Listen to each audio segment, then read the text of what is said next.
talking about UNLV's Theater and Film Association here that maybe you don't know much about here. It's Curtain Call with Erik Ball.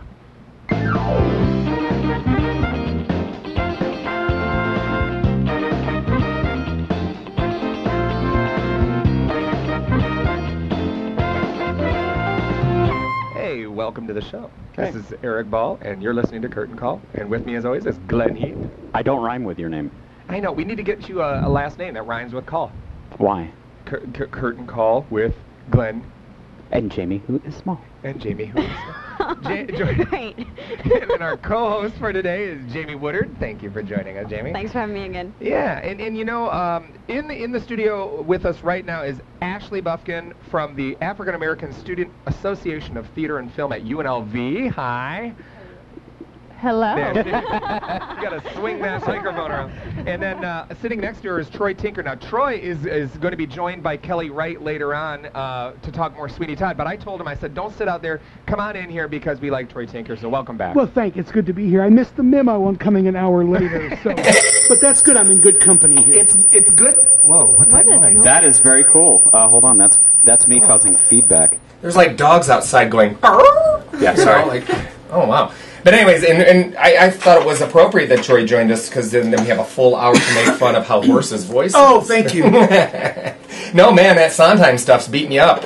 Yeah, I had a little flu bug, but I'm getting over it, and I will be fine Friday night. Well, we're very glad that you're here nonetheless. You're opening this Friday at the Onyx Theater, Commercial Center. You guys are running for the rest of October, is that correct? 3 weeks. The 28th is our last show, I believe. Okay. Yep. Good Almost times. through Halloween. It'll be a great thing to go see for the Halloween festiveness. Yeah, and you know, it's funny because Halloween. Halloween. We should have like No, we shouldn't, like really. a Halloween No. special. We should do something. We should do something for Halloween. What should we do? Well, we had an idea. Well, we had an idea, but you know, ideas come and go. I think we should have like a pumpkin carving contest. I was gonna let Chris shave my head tonight. See what sort of Sweeney skills he actually had. But I could. Never mind. No. No. Where's the bell? We need to think. Where's the bell? I don't know. I can. I think there's a bell out on the front desk. You do know what he actually does with that razor, right? I don't want to know. Well, I'm pretty sure he's not drawing any real blood, but I would think that. Uh-oh. He's backing away from the mic. Well, you know what? When we did when we did Sweeney last November, David Andino, who was playing the title role, was cleaning the blades before the show. For whatever reason, he decided to clean the prop blade that was never dulled and is never used in the show. And that's the one he proceeded to slice his hand open. Yes. Yes. I heard about that story, and apparently it was quite gruesome. It was very gruesome, and it was almost like, are we going to be able to go on? We'd be able to go on. So he's a method actor. That night he was, yeah. That was probably the night we were filming, and the night my good friend Gabe fell off the stairs right before he sang. I think it was. He said something about it being a very it was one of those. Just one I was of those not things. there on that night. So Oh well. That's good. Well, I want to turn the focus. Poor Ashley's sitting here going, "Aren't I?" Like, what did I get in here for? Hey, hello. Well, anyways, let's talk about what Ashley's involved in here at UNLV. And being a fellow rebel, I gotta say, this is our primary focus right now. She's a part of this organization on campus called the African American Student Association of Theater and Film, better known as the AASATF, which I think you need to shorten. I'm just saying. What is the acronym for that? ASTIF? It's ASTAF, and it stands, like he said, it's the African American Student Association for Theater and Film. Mm-hmm. And we actually were talking about shortening it because it's ironic.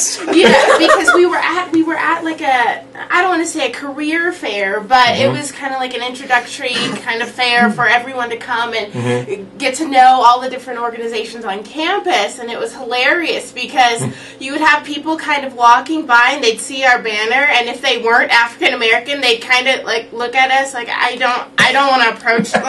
Maybe I shouldn't, Yeah. And then we'd have to tell them like we're multicultural. Yeah. We accept, various races. We're not. Gerard was probably sitting out biased. there with a switchblade or a butterfly knife. What? Come on, bring it on. Yeah. I'm just acting. Oh my gosh.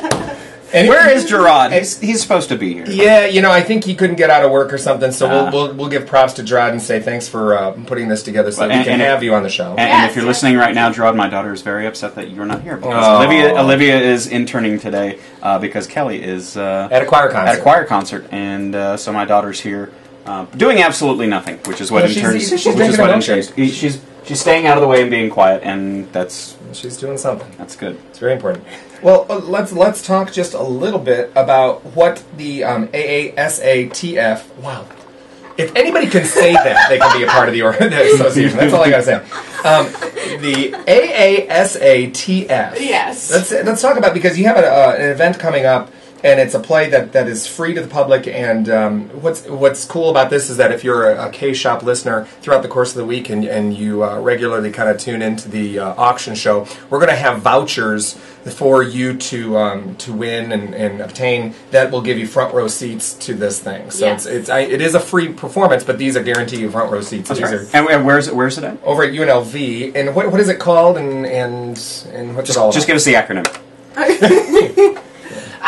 Well, the Colored Museum, it's basically a satire on African American stereotypes. The play is set up kind of where all of the characters are museum exhibits. They each kind of have like a story to tell, and they each symbolize, like I said, a stereotype. And when you're watching it, the whole idea of the show is to get people to think, why do these stereotypes even exist? It's hilarious. It's absolutely hilarious. But when you're listening to it and you're laughing, you're kind of like, what am I laughing at? Wondering if what you're laughing at is really appropriate. Right, exactly. Why do these stereotypes even exist? Because when you think about just the people you interact with on an everyday basis, you're like, they're not like this. Or where did this kind of stem from? And so that's our main objective, or that's what the objective is for the show. And the characters, they're documented from the early 20th century to the time of the show's publication in 1986. Oh, wow. So you kind of get a really wide range of these different stereotypes and where they come from. Could you give us an example, of maybe what your stereotype is? Because I don't know any stereotypes whatsoever of any culture. Where is the bell? I'm going to go get the bell. Answer the question. I'll be right back. Okay, well, I think it's funny that you're asking me. My character is probably the oddest, I think, out of all of them. No, but I play a character by the name of Normal Jean Reynolds. And she... Wait, there are normal black people out there? No, that's the stereotype that they're... I'm sorry. Okay. I'm not in charge of the bell. I'm sorry. You found the bell. My goodness. But yes, my character, she lays an egg, a giant white egg. Spoiler alert! Yay. And basically she speaks about wanting her children in the egg to fly and spread their wings and that kind of thing. And the sad part about it is she's not very bright. She's kind of the sweet, down-to-earth kind of country girl. She's never really interacted with many people. Her mother's kind of shut her off.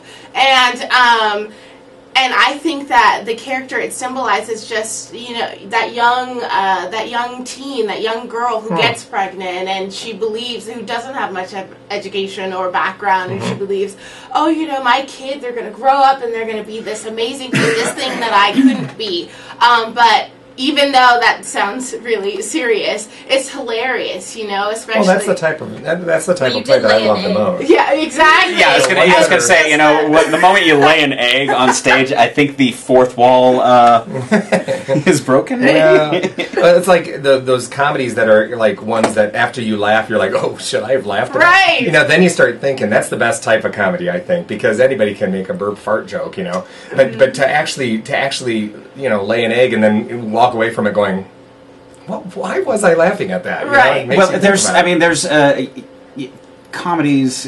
British comedy tends to, at least historically, the Benny Hill, the Monty Python, some of the old Dudley Moore sketches. They were out there and edgy and cross the line, and then you get over in Japan where they make some of the strangest films, and I'm being stereotypical as well, because all Japanese films are strange. but there's some really weird stuff out there. You're so funny. We want Ashley to come back, Glenn. I'm sure. No, but yeah, that's what I think is great about the show, though, is that we're putting on something that makes people think. You know, it's not just it's something where you can come and you laugh, and then at the end when you leave, you're like, what was I laughing at? You know, what was this show? Is it an all-black cast, or do you have the stereotypical racists that are actually part of the show as well? No, it is an all-black cast for this show. But in previous shows, one of our last shows we did the Polaroid stories, and that wasn't an all-black cast. That kind of featured you had a lot of it was very urban, I guess, if you want to say, or it kind of featured a lot of these dysfunctional young people kind of in the back streets, going through hard times, and you had things where they talk about drug problems, or they talk about just being lost and being a runaway and that sort of thing. Is one of the goals of the group to educate? Is that kind of the purpose of... Of course, absolutely. A lot of people, we're just trying to open up the theater scene to the entire Las Vegas community, especially here at UNLV, because our whole group is about providing opportunities for students on our campus who don't necessarily get a chance to be in conservatory shows, because it is such a small season, or just it's a limited season. Fiddler. Yeah, let me tell you. You know? And you know, and you may be going the same place here, but sometimes the theater that's done. No offense, sometimes there's not roles for women or older gentlemen like or myself. short people. Or short, but and that's that's sometimes the problem with theater is that Oh yeah, it's always male demographic heavy, and not only that, but the UNLV's conservatory program has been criticized for being kind of all inclusive. They cast from within, they cast professors, and they cast and would that be something that they should do, not necessarily could do, because every conservatory theater can cast any way they want. They cast the professors. Oh yeah, and see that's kind of like that makes no sense. That's like you casting yourself in. Well, it's a conservatory theater, and they have certain obligations, and they want to have equity actors come in and work side by side with the students. They want that.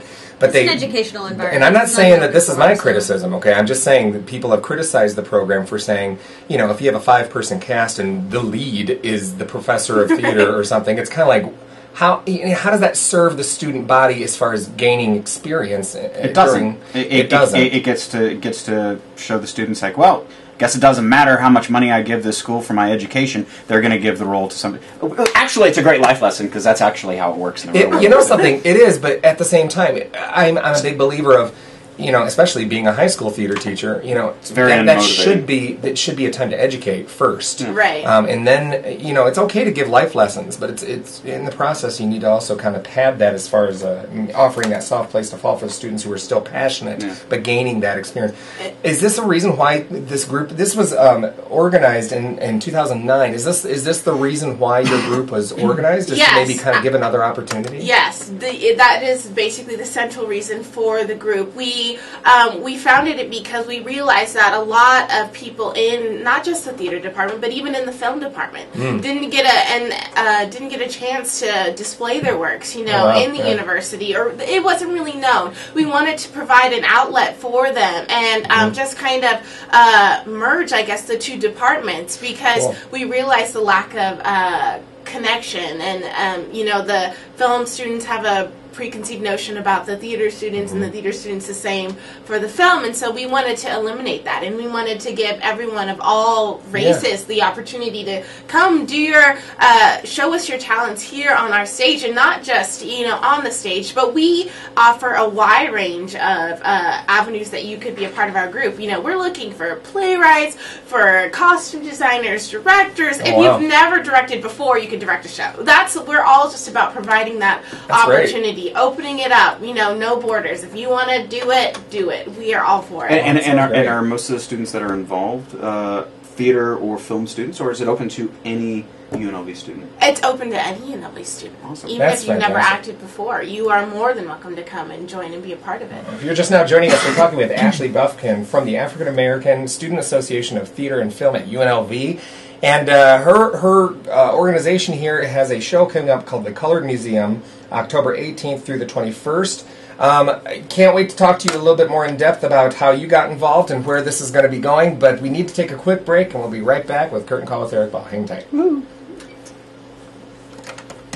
Hello there, this is Roger Reeves. Peter and the Starcatcher. Is it warm in here? Erik Ball here in Las Vegas. Feels warm. I should play that one coming in. Sending you back. Wait. Sorry, we got to take a break real quick. Yes, it is warm. It is so warm in here. We got to talk to Chris, man. There's got to be air conditioning that we can adjust. Not just this fan that makes noise on the air. On the air. No, seriously. Well, 'cause you would think there would be. It's not an event. Ew. What is that? This place needs to be We're also updated. in like a strip mall plaza that was probably built in '64. I'm serious. It is like... Back when AM was relevant. Yeah, right? Oh, don't be so mean. We are in here. No, you know what? I am very grateful. Can I tell you, we have a second audience on YouTube. Keep watching, Grandma. Grandma's I don't have a grandma, but keep watching.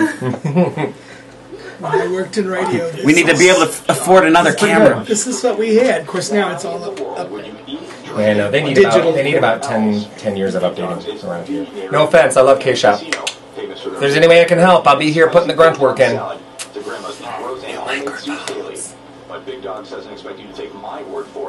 Grants, they're out there. Did you have fun the other night? Yeah. Okay, good. It was a great time. You taking pictures? I'm taking pictures. We'll come in doing some just nonchalant, silly talk, and then we'll steer it back. No, so I know we'll talk about it at some point, Troy. Are you still playing Tobias? Yes. Okay. I heard somewhere along the line that you were playing the judge. No. Okay. You were just singing along with at different points because The judge is very bass, baritone. I'm a tenor. yeah. Okay. Yeah. Well, that's Okay, we'll go back in. I never know because We go way, way back. We do.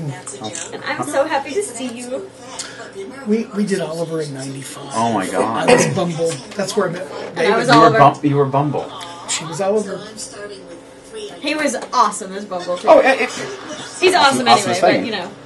That's very sweet.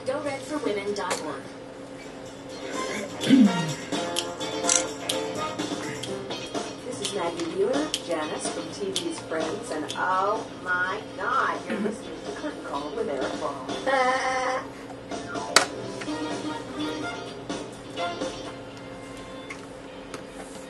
Gotta love Janice. Gotta love Janice. Boy, that went off real quick. Gotta love that music, actually. I'm like always here grooving to the music. It's the same. Well, every time Don't it's say on. anything. Okay. I'll give you 10 points if you can tell me what musical it's from. It's actually from a musical. I never got it. If anybody calls in right now and can tell me what musical that's from, I'll give you 2 tickets to Faith Lutheran's Peter Pan. Right now, call us at 221-SAVE. 221-SAVE. Save because it's the radio auction show throughout the... Anyways, 221-7283. 2 tickets to Peter Pan if you can tell me what musical that's from. I'll play a little tiny bit again. If you Here we can go. promise not to turn us in. Listen, here it is. Just listen.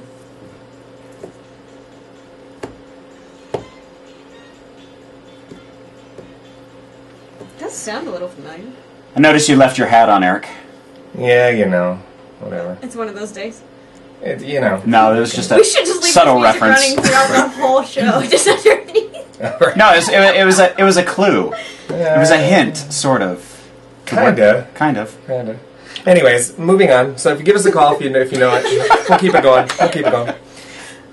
Anyways. Okay. All right. Yay! Little delayed, sorry. So Hulk Hogan has a sex tape out now. Oh, I thought we weren't going to talk about that. Oh, I thought you said we should. Well, Here it is. because it's really relevant to theater No, you at have all. to understand. Can we show that on radio? No, as a you can't show anything on there. I could probably No, but put a we link. can't. We have the video. the camera. Oh, you want to act it out? No, No, thanks, I'm good. no. Okay. Heavens, Who's gonna be Hulk? There's nothing theatrical about that at all. I mean, Jamie asks who's going to be Hulk, and we both turn and look at Troy at the same time. I'm just saying. I grew up watching, Hulk Hogan. I know, Hulk Hogan. I wasn't. You said sex tapes? Hulk Hogan. And so it's like, one of my childhood. Well, who was he with? heroes. Anybody famous? Nobody's supposed to. his- A childhood hero. the- They're not supposed to do things like make sex tapes. I mean, geez, aren't they? Jeez. It's like when I go shopping and I run into a student and they go, Mr. Ball, you buy Reese's Pieces cereal? No, It's you know just what? That's the most surreal thing for a grade school student to see their teacher in the real world. It's so true. That you don't exist outside of school. It's So, true. It really is. thankfully, I you didn't attest see to them that. at like the Love Emporium or something. Okay. Yeah, Hulk Hogan. But Eric's a teacher. Hulk Hogan is a wrestler. Now, Hulk Hogan had a Saturday morning cartoon where he taught things. He did. I don't remember what Well, they he were. taught things in this video, too. Apparently, No. He didn't say it was an instructional video. he No. taught him how to do a full suplex. Oh my gosh. Again. That- Let's do note the bell, friends. Oh, I know. I wonder what his finishing move was. Oh, The leg lock, the figure four leg My lock. goodness. No, anyways. Who are we here with again? Anyways. Oh, yes. Welcome back to Curtain Call. So, was there a ref waiting for the other person to submit? Maybe I should I'm going to close this tab. We just shouldn't talk about it. Shouldn't. That's what I told you about an hour ago. You're like, Yeah. hey, we should. No, we should talk about it. You made reference to The Undertaker and Jake the Snake, and I thought it was funny, so I just thought I'd bring it up. Okay, so anyways, that's just in the making- news. If that's number 1 or number 7 in the top 10 stories on Yahoo, you got to mention it. I mean, True. that's news. Oh, because Yahoo is a hotbed of cultural relevant news. Let's not take in any account for the fact that people need to. Well, it's too late for Nevadans to register to vote. Way to screw up, folks. Let's just assume everybody didn't register. Yeah, you know what? Guys, you all screwed up at this point. Thanks. Thank you for screwing up. I can't wait for the election to occur. I have my fears of certain things, but I don't understand where people. Yeah, talk Luckily for about us, theater. we're I didn't watch. Oh it. my goodness! You know what? I watched the debate, and Clint Eastwood could have been there and would have done a better job than Obama. Yeah, I don't know. All I know just is that the big talk after that was the PBS comment about Big Bird and what? Yeah. Yeah, I heard about that. Yeah. That was like the thing where Big it's- Bird fired and he was like, it's- it was already suspended It's by the next one. day, It's but- 1/100th of 1% of the budget, and it's like, are you kidding me? There was this one website that had all of the different. It's the national studies or programs that is funded through our taxes that are absolutely ridiculous. I wish I had the website for you, but it was like this study about how much salt intake people take in when eating ketchup or something. It was like $10 million is spent on this study. And it's like, what? There's a Like pool. crazy studies. There's a pool of money that is appropriated specifically for grants and studies, and government approves that. Let's call it a bucket, since that's Right. And from there are other people that make the there were studies on the effects of alcohol and sexual deviance In pro wrestlers. just in general. But just the obvious kind of studies that exist That's the word out for there. the day now. The effects of lack of oxygen on breathing mammals. Yeah, But it's and can I tell you something? Call me ignorant, and that's fine. But that's kind of one of the reasons why I try to not get so political. Because I always like to think that politically, as far as the main top 10 hot button issues, I like to think sometimes I lean more conservative than liberal, but artistically and how I live my life, I'm so liberal minded. Well, and so it's like it's the two worlds mixing, and all of a sudden you're standing on a platform to stand on a platform, and that doesn't make sense to me. It's like it's going to be the lesser of two evils. Well, I mean, it doesn't really matter what happens. what happens anytime somebody gets elected to that high of an office.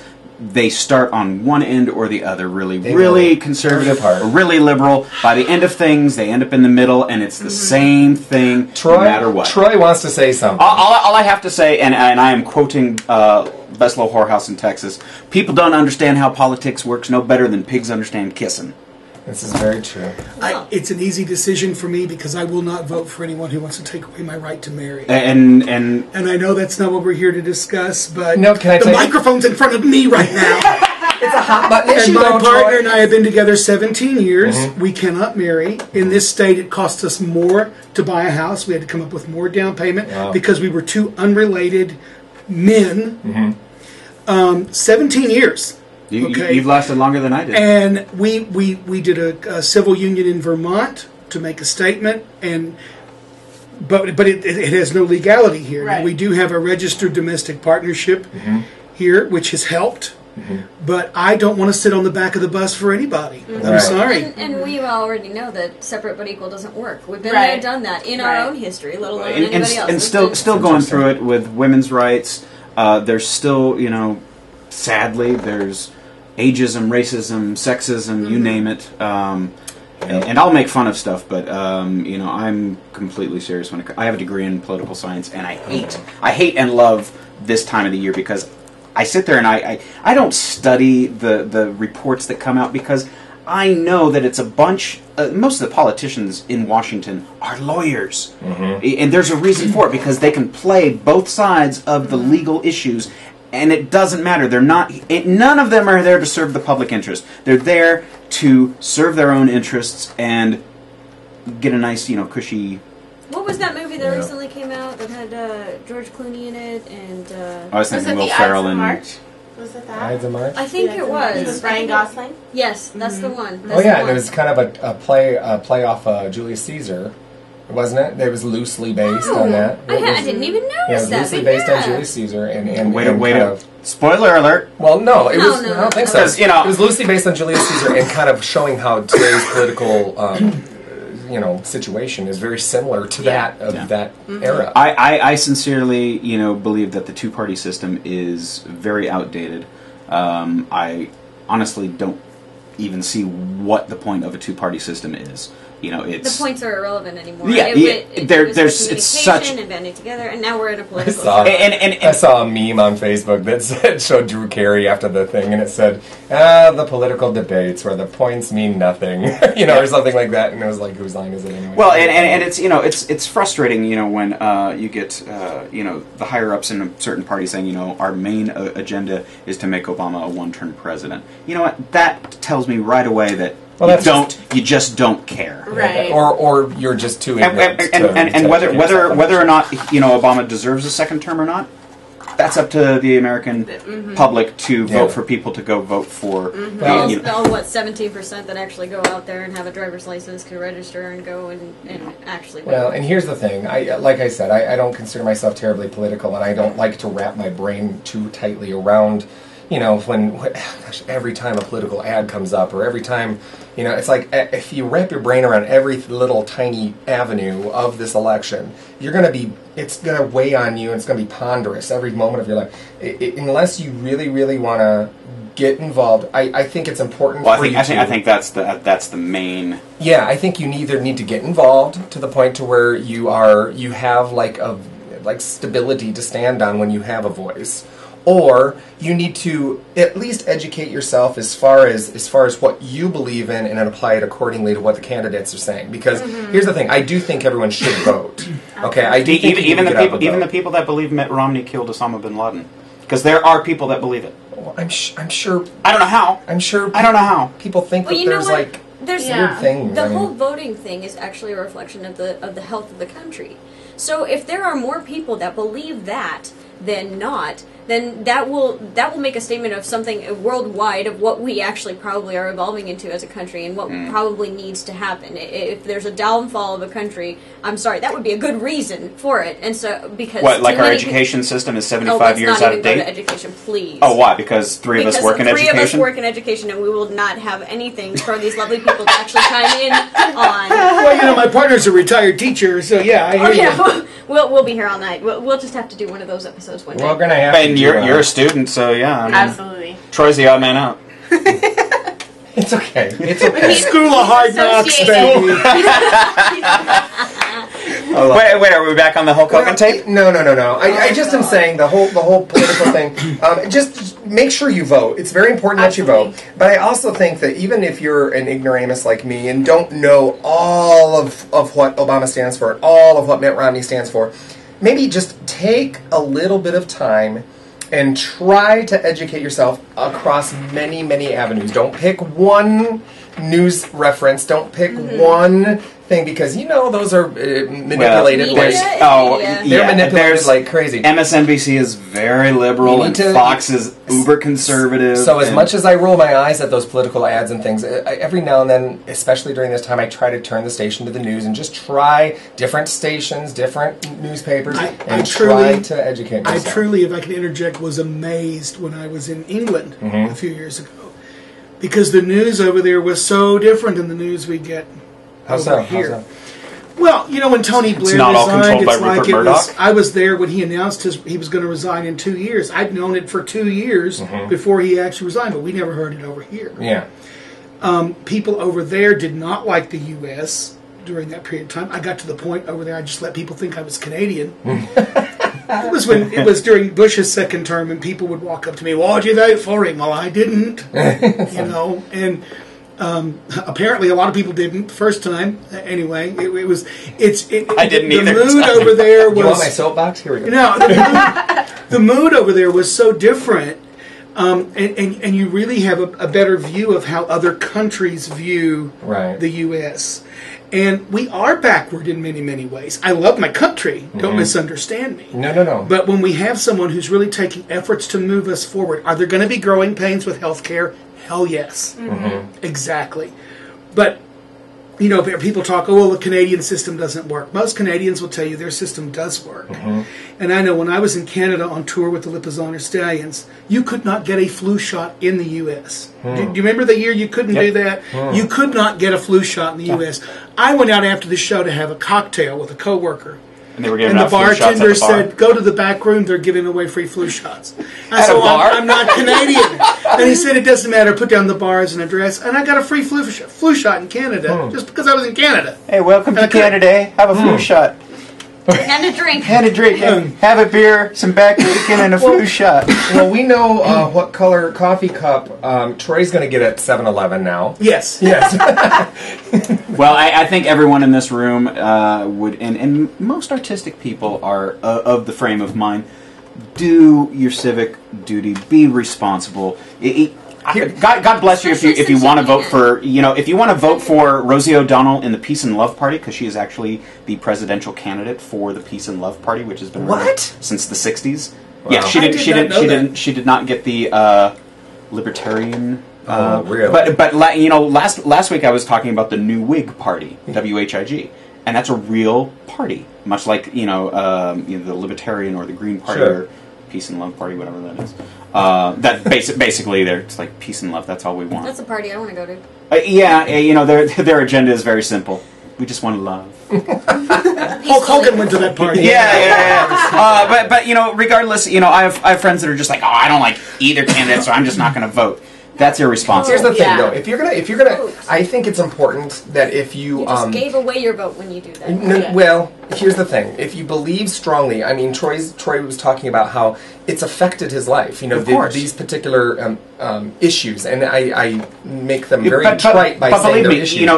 If somebody gets elected that wants to disband the board of the Department of Education, that's going to affect you. Yeah, and you know something? That's the thing. Everything does affect you. If you want to have a voice, one of the greatest voices you can have is voting. And getting out there and standing behind what you believe. Because what drives me crazy are the people that don't vote and then after the election's over complain. And it's like... Right. And that was because I actually did, funny thing, I actually did voter registration. It was a nonpartisan organization, but for like 3 weeks we were just trying to get people to register, from What was that like? Oh my goodness. Wait, did you take on a persona, a certain character?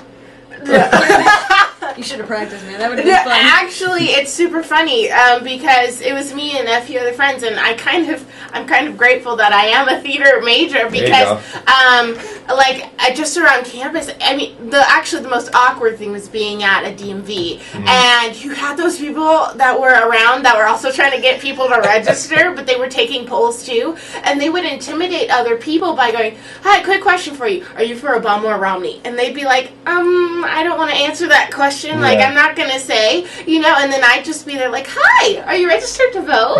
At your current address? Yay!" I have dumb suckers. Yeah, and then they'd be like, "Oh, okay, I'll register with you," because then they're not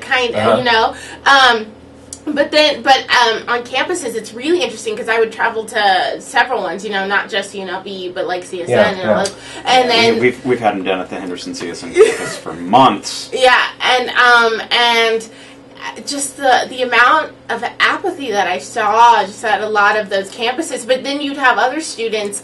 One of the benefits of doing the job was just educating people on why they should vote, because a lot of people are like, "Oh, well, I don't like either candidate," and then you'd have to explain to them, "Well, you may not like either candidate, but you don't necessarily. It's not necessarily about the candidate that you vote for. It's also about the legislation that will be on that bill that affects you in the next 5 years. When it comes and the thing is, and I don't mean to interrupt. I do, but I don't. Because some of this legislation stuff and all the commercial stuff that we hear about, it's going to be a $5 billion, gazillion, trillion, it's a 20-year plan too. And a lot of this stuff is, it's for the long term. It's like, he's going to raise taxes $4 billion on the middle class over 40 years. Can I tell you something, though? It's not so much the candidates, because here's the thing. We're going to have an election. Somebody's going to get elected president. Really? And we're going to move forward. We're going to move forward regardless as to who you want. We are going to be moving. Okay? Yeah. There's going Some to of be us something. to Canada. Now, but here's the thing. The apathy, the indifference that you were talking about, that we can trace that back to what I was saying in the other program a couple weeks ago about the desensitization of America. People don't care. It's this indifference, this massive indifference, and that's the most troubling thing to me. Because it's not working for them, and it's understandable to become apathetic when you don't find a way to be passionate and change it. When you find that your vote isn't working, is not speaking. If you don't like either candidate, why do you want to vote? So becoming apathetic is just it's a natural cycle. But yeah, we got to break the cycle. Otherwise, we're just going to hand over our country to whoever wants to take it. Well, I'm just going to pull a magical segue out.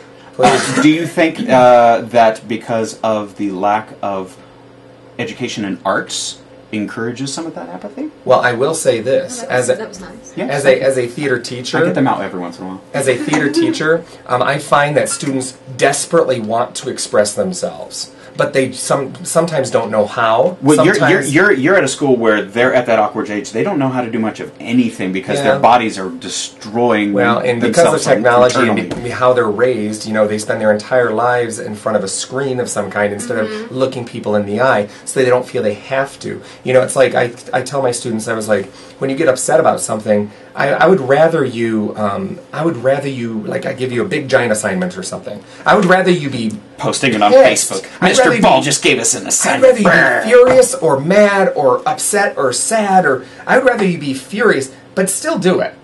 Rather than I don't care. I don't care means nothing. Means a lack of emotion. A lack of hope. A lack of hope. And perfect. And so it's kind of like I'd rather people take a stand and it be starchly against what I believe and be proactive about seeing it through than being completely indifferent. And I will agree to you on some point.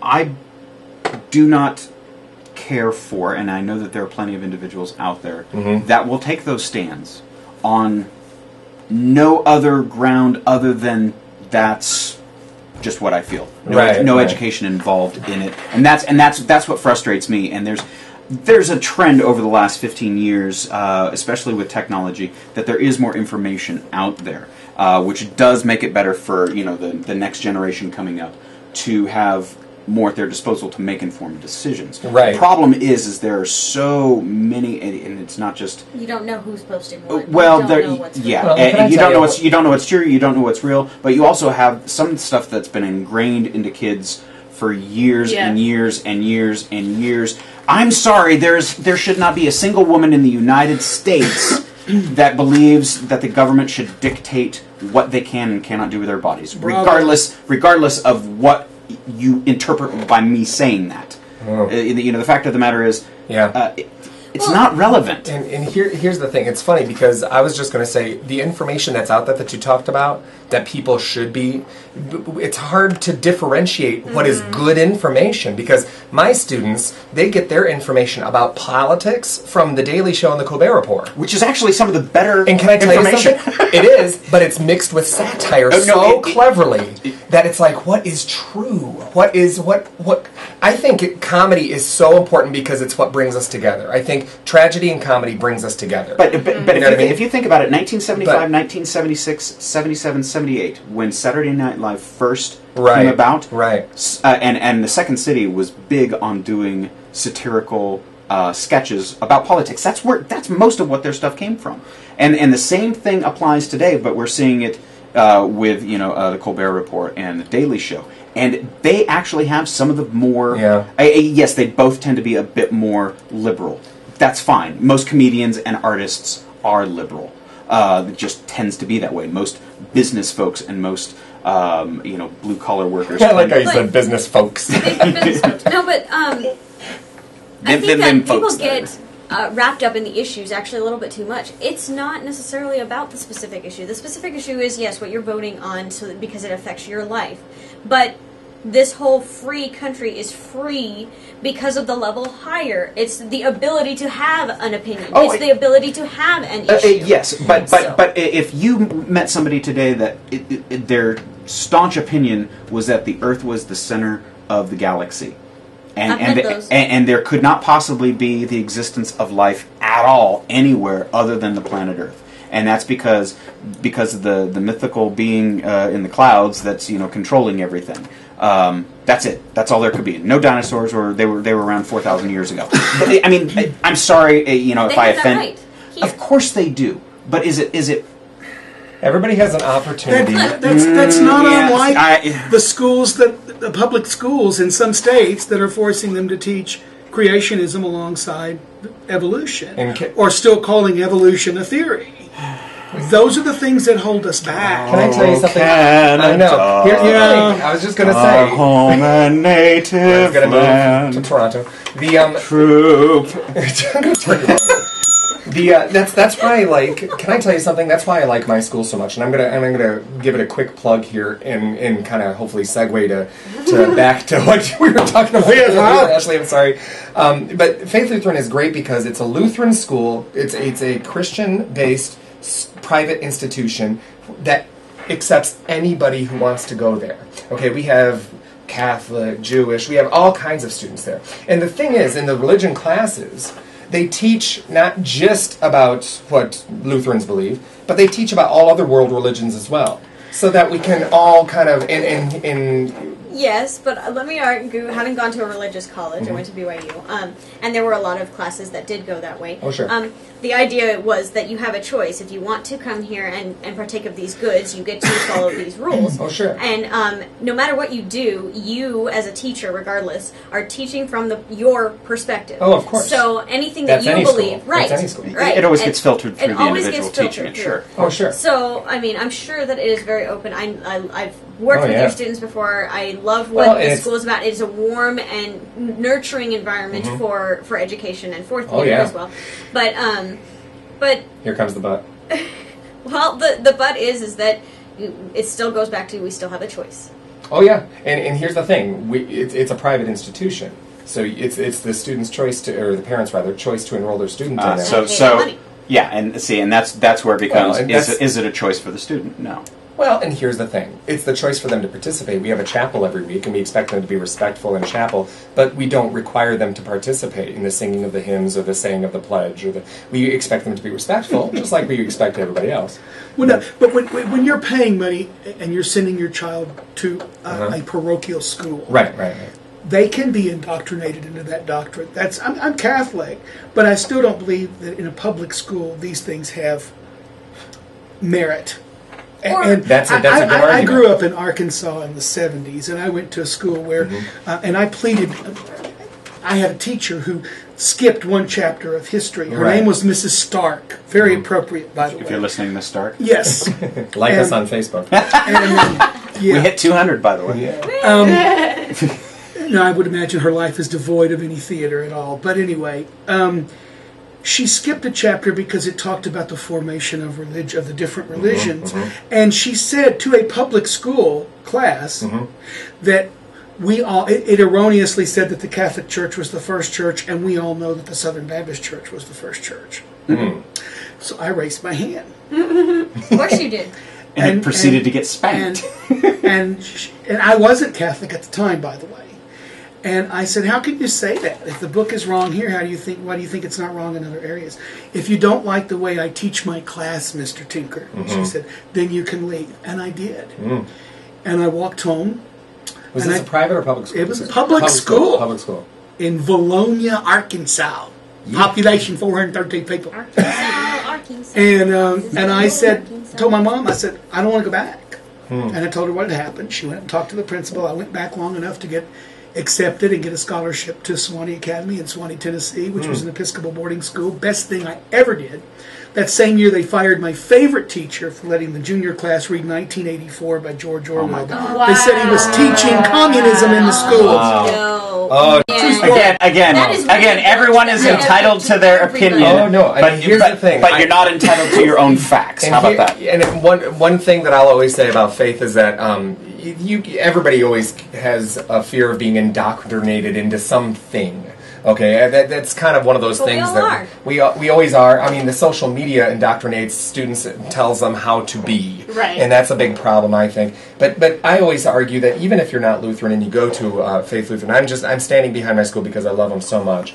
Everybody can at least hopefully agree on that the stories of the Bible are good lessons in morality and humanity, and it's like, even if you don't believe in it, they're wonderful stories. They're parables. But don't you think, since the Tea Party has taken over the Republican Party, that they have sort of said it's this way, only this way, because God says it, and that's the way it is. Every party does. Yeah, every party does that. And the more rules that every religion does that too, I would say. Every religion does that. And every group does that. Everybody's right all the time, 100%. And that's too bad. And I think that where we need to, I'm a big believer in where I don't, and I could wear my religion on my sleeve in some ways, I always fall back on the number one thing, is that God told me to love everybody as the way I want to be loved. And I always go by the rules of... love everybody. And I always go by the rules that there's... Unless you're Hulk Hogan. And you have to understand. You have to understand. Love, but not that way. He's just spreading. We're going into religion here. I didn't mean to go there. But I want to... For some people, WWF is religion. Perhaps. I just want to say that I'm a very ignorant Lutheran. I have a lot to learn, and I continue to learn every day. Okay, so I'm not the staple, and I'm not the spokesperson for Faith Lutheran. No, and we should have like one more comment from each person. Here's my final comment with regards to religion and anything else. I could be a recovering Catholic, but I'll call myself an atheist. My whole point in things is that for most people that are so devoutly religious, my issue with religion in general is most do not uphold the basic tenets of their own theology and maintain a respect for anyone else. I understand. That's my biggest issue. They don't understand them. No, it's not a matter of understanding. The whole thing is like if there's 10,000 religions and they all believe that they are all correct, then the likelihood of any one of them being correct is not there. So if there's 10,000 religions, only one of them can be correct, so most of them are wrong. The thing is religion, be respectful. I'm completely, and I don't necessarily like to get in theological debates. Neither do I, people. because I always feel completely disadvantaged because I don't know it all. I don't know everything about. I'm a teacher. I'm a huge knower. I think the second that we start stepping away from our faith and saying I know it all, I think that's the first problem. We don't know it all. We still need to learn. It's a problem regardless of whether it's religious or not. Whenever you say, I know it all and I'm not going to continue to progress and learn something new and actually care about something else or reach into another perspective or anything like that, then it's your problem. Amen. And actually, I just magical segue entrance. No, but that's sort of like just offering up those different perspectives. That's the beauty in theater. Yeah. Period. That's what it was created to do, to challenge those things that we as people see every day, that we say that we believe, and we bring it back to their attention. Like, this is what you're saying. This is even from the beginning of time, you know what I mean? When you have She Greek points theater. at Troy. I'm in the general vicinity. Because Troy was there. No, but I mean, even in like Greek theater and you know, in Roman theater, and you've got, they put up these shows for us to enjoy, because we realize that things like theology and philosophy and politics, they're very heavy subjects. And so that was the whole reason why theater and entertainment was created, to give people the opportunity to kind of escape that, but not really. A good playwright knows how to kind of weed their beliefs and their thoughts into their work. Intentionally or unintentionally. They are there. It's perspective. So and that's sort of what Colored Museum is doing. You know what I mean? That's why we are doing. That's why we made it a satire. Yeah, I was going to say, but you're also doing what is done a lot theatrically, especially for comedies, is making it satirical. Because no one wants to go see a very dark. Right. Some do. I like the dark He's stuff. raising his hand. Yeah. Well, and just so you know, if you're just now joining us, we're talking about the production, The Colored Museum, which is being presented by the African American Student Association of Theater and Film over at UNLV, October 18th through the 21st. And where can they find more information about that? I know that you have a Facebook page, and it's the AASATF. It's Facebook, and if you put that into the search bar, AASATF, you can find their Facebook page, and it has information on that. Also has information if you're interested in becoming a part of the association as well. Yes. And we're talking with Ashley Bufkin about the production Colored Museum, which is a free production for the public, by the way. How much can I just ask? We're talking a lot about politics, but I can't. I'd be remiss not to recognize the fact that there's so much theater that goes into politics. You know what I mean? I mean, as far as schooling is concerned, I remember when I went to UNLV, go Rebels, one of the things that they did really, really well in the theater program, this was before the conservatory was generated and became the all-encompassing force of the Eye of Sauron of UNLV. The thing is, I always appreciated the fact that they always related it back to our society and how we perceive our society today. Almost every teacher that I had, if it was British literature or something, they'd always bring it back to our society. And you were talking earlier about how your association here is very interested in educating. Yes. That's kind of the primary reason why you guys formed this. Yes. It's not really a club, is it? It's more. No, it's definitely an organization. It's the only student-run theater organization on campus. And do you fundraise? Do you have events? Oh yeah, do you? Yeah, definitely. We do a lot of bake sales on campus. You're not a good theater organization unless you have a bake sale.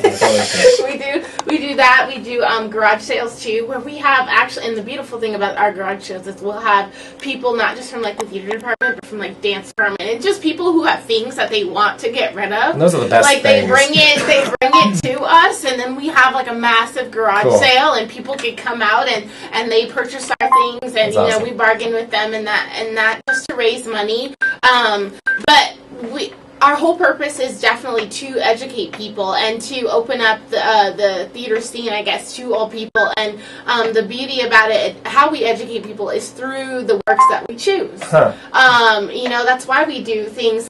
One of the reasons why I got involved with this organization is because I loved how they did shows that weren't necessarily bubblegum sugar, you know what I mean? They did those things. They did those things that made you think, that made you feel uncomfortable. That's the reason why I became an actress, was because I was I don't ever want to get comfortable in my I am as a person. I want to explore those things that make me uncomfortable. If it's something that I just continue to grow, you know what I mean? Artistically, that's the best way to be, man. Right, and as a person too, because then you can accept different views of politics, religion, and that kind of thing, because you can see them for what they are and for their own merit. And that is our objective. And the great thing about our organization is that the programs that we do put on and the shows that we do, we open it up not just to the students on our campus, but to CSN campuses as well. Oh, that's great. And that was the reason why we did a Facebook page, and we're like, hey, add us, please, and come out for Polaroid stories. It wasn't just UNLV people that were in it. We had people from CSN who came out and auditioned and were a part of it. So I have two questions actually. So do you have to be a student of somewhere to be involved? No. Okay. No. Yes and no. That's the kind of technical thing we're battling right now, because we were like, what? You shouldn't have. She skipped a chapter because it talked about the formation of the different religions, and she said to a public school class. But we're trying to get that cleared up, because we're like, She skipped a chapter because it talked about the formation of religion. To show, do they have to be a student? You know what I mean? It's almost like you need like two chapters, where you have the UNLV chapter, and then you have the all-encompassing global Las Vegas community that sits on the top. Yeah, and that's definitely something that we can totally consider. But yeah, because we were thinking about that, and we were like, well, we have these people who come and audition for us, and then they do the show, and after they do the show, they go back, and we never see them again. And we're like, that's, they can't come to our meetings and know what we're about, you know what I mean? So it sounds like you're just more interested in gaining a little bit more exposure right now for what the association is trying to accomplish. Yes. And I would imagine you would have a very transient sort of population that you would have. Well, any college would. Yeah, any college would, and that sort of thing. But it doesn't mean that it's not effective, and it doesn't mean that it's not educating those people when they're there, and they can move on and spread the word out there. Well, you stood the test of time. It's been around since 2009, so that's a good thing. Yeah, and it's growing, and that's really what our objective is. I hope that even as I'm here, and even when I leave, I hope that the organization can get to like 50 people. You know what I mean? I want us to be able to put on professional productions, not just now, but like, I want like LVLT saying, oh my gosh, we want you guys to use our space. I want Onyx Theater doing the same. We just want everyone to be like, we have to be a part of this organization. We have to be associated with them because they're doing this proactive thing, for the entire community. So that leads me to my second question then. So say I have something, or I want to audition or whatever, what do I do? Where do I go? Because I don't know, maybe I'm a CSN student over here, so I can go to your Facebook page? Yes, or best thing to do, go to our Facebook page, like you said, facebook.com/AASATF.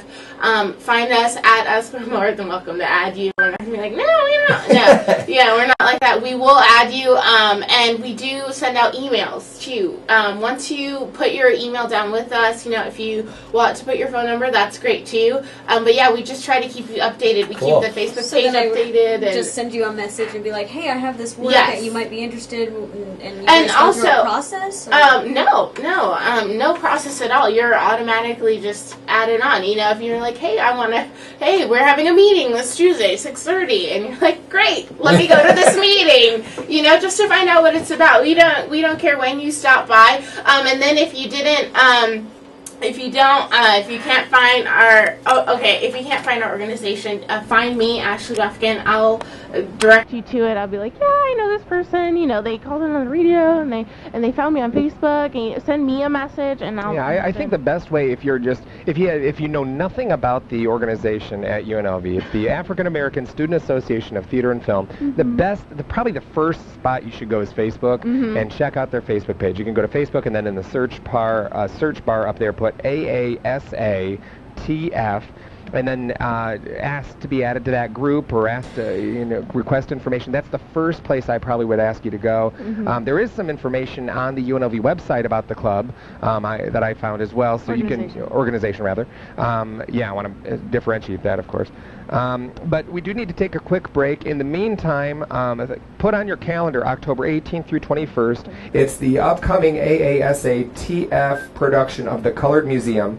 And it sounds brilliant. It sounds like it's a a satirical look on some very strong issues of stereotypes, but it sounds like a great evening of theater, and it's free to the public, which is very interesting. And if you are a regular listener of the K-Shop radio shopping show throughout the course of the week, we were provided with vouchers for front row seat tickets to this production. So not only can you go and see it for free, but you can get guaranteed front row seats. So that's very exciting. So we're going to take a quick break. We'll be right back with more curtain calls. So hang tight. Hi, this is Heidi Blickenstaff from Title of Somehow I ran out of Curtain Call space. with Erik Ball. Playbills and monkeys and monkeys and playbills and monkeys and playbills and monkeys and playbills and monkeys.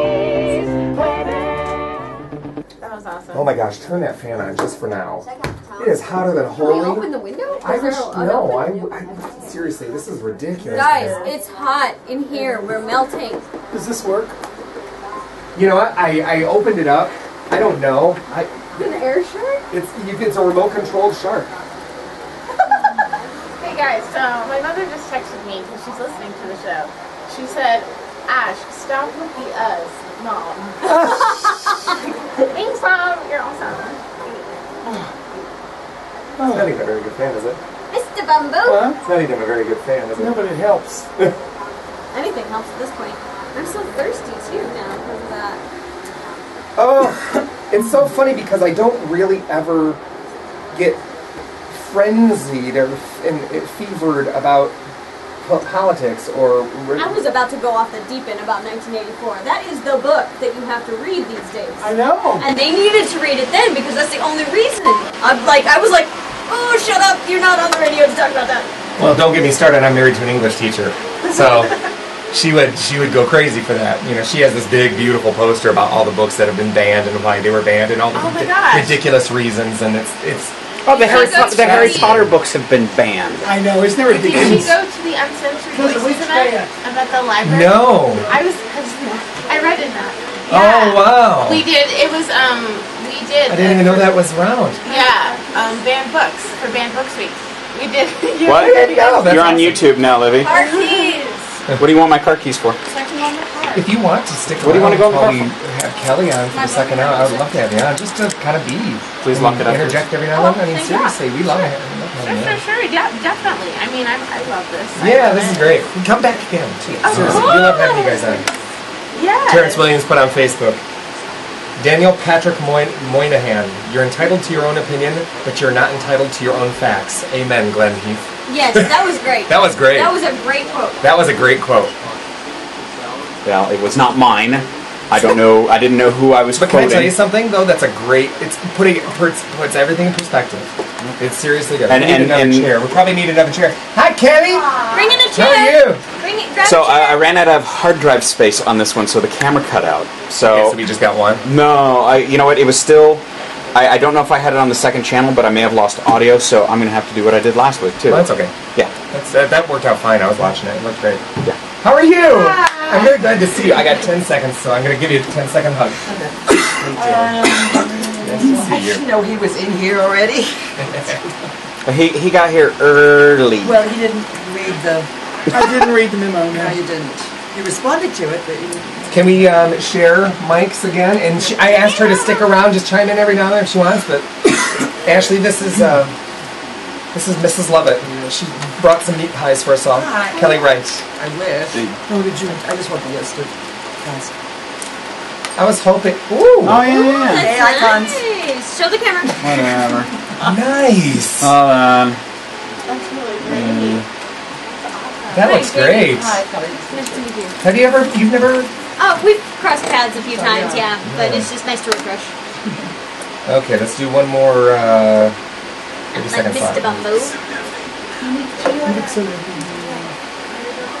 Sure. Turn this off. Oh, so bloody hot in here. I'm sorry, guys. I wish I could... Are we there? One more 30-second spot. Okay. No, we'll upload.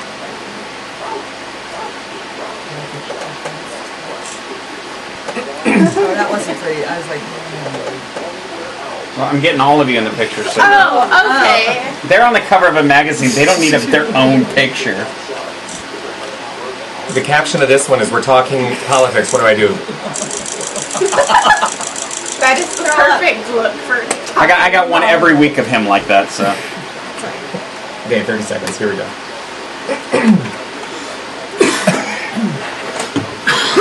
Took like 15 of them. I'm gonna plug my own show here. Go from there. I hate technology sometimes. It's like sitting here, it's like the shutters close. I'm like.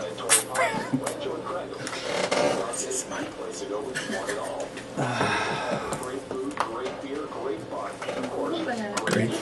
After all, it's Vegas, baby. It's curtain call. Because you heard that, you said you did 7. Well, they're all fucking 5. You said 7.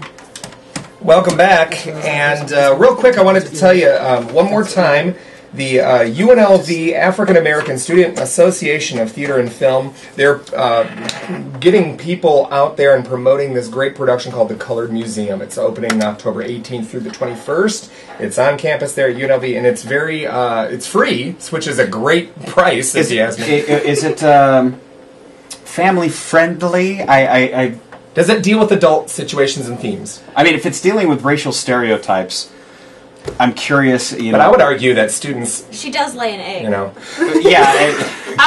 It isn't susical, honey. It is a bit adult. Just for like the. If you had to rate it like a movie, PG-13. Yes. PG-13. That's fair enough. It's not a Tarantino type. No. Okay. But you got to go out and see it. It's more Tim Burton. And if anything else, at the very, very least, go to the Facebook and search. Go to the Facebook.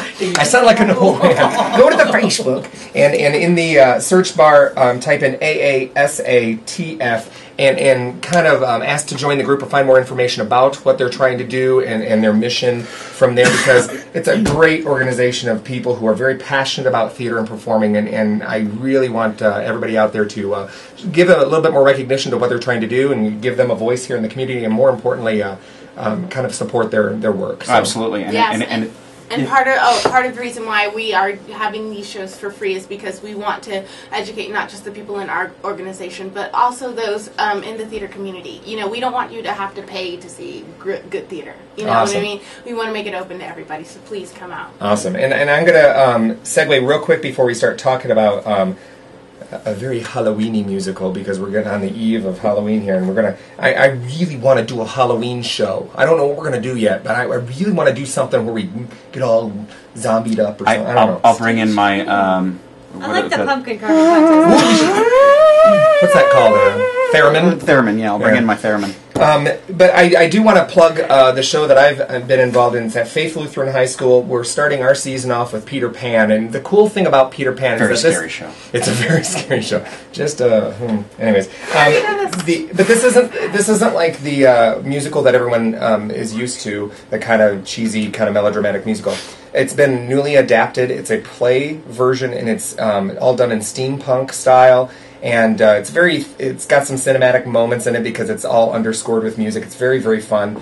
And if you're a lover of the traditional Peter Pan, you're going to love it. If you're somebody who loves reinvented or repurposed works, it's something that you would enjoy as well for the whole family. And who doesn't love steampunk? And who doesn't love steampunk? Like a clockwork crocodile, and Hook's the whole arm is mechanical. It's really cool. It's really fun. That's It's lots of fun. So you should go and see it. It's the first and second weekend in November. Yeah. And if you want ticket information for that, go to faiththeatercompany.com. That's faiththeater, TheaTre, company.com. So and since we're plugging all of our own stuff, because we'll get to everyone here, I'm doing a production just November 9th and 10th for Veterans Day weekend, doing a production of Biloxi Blues.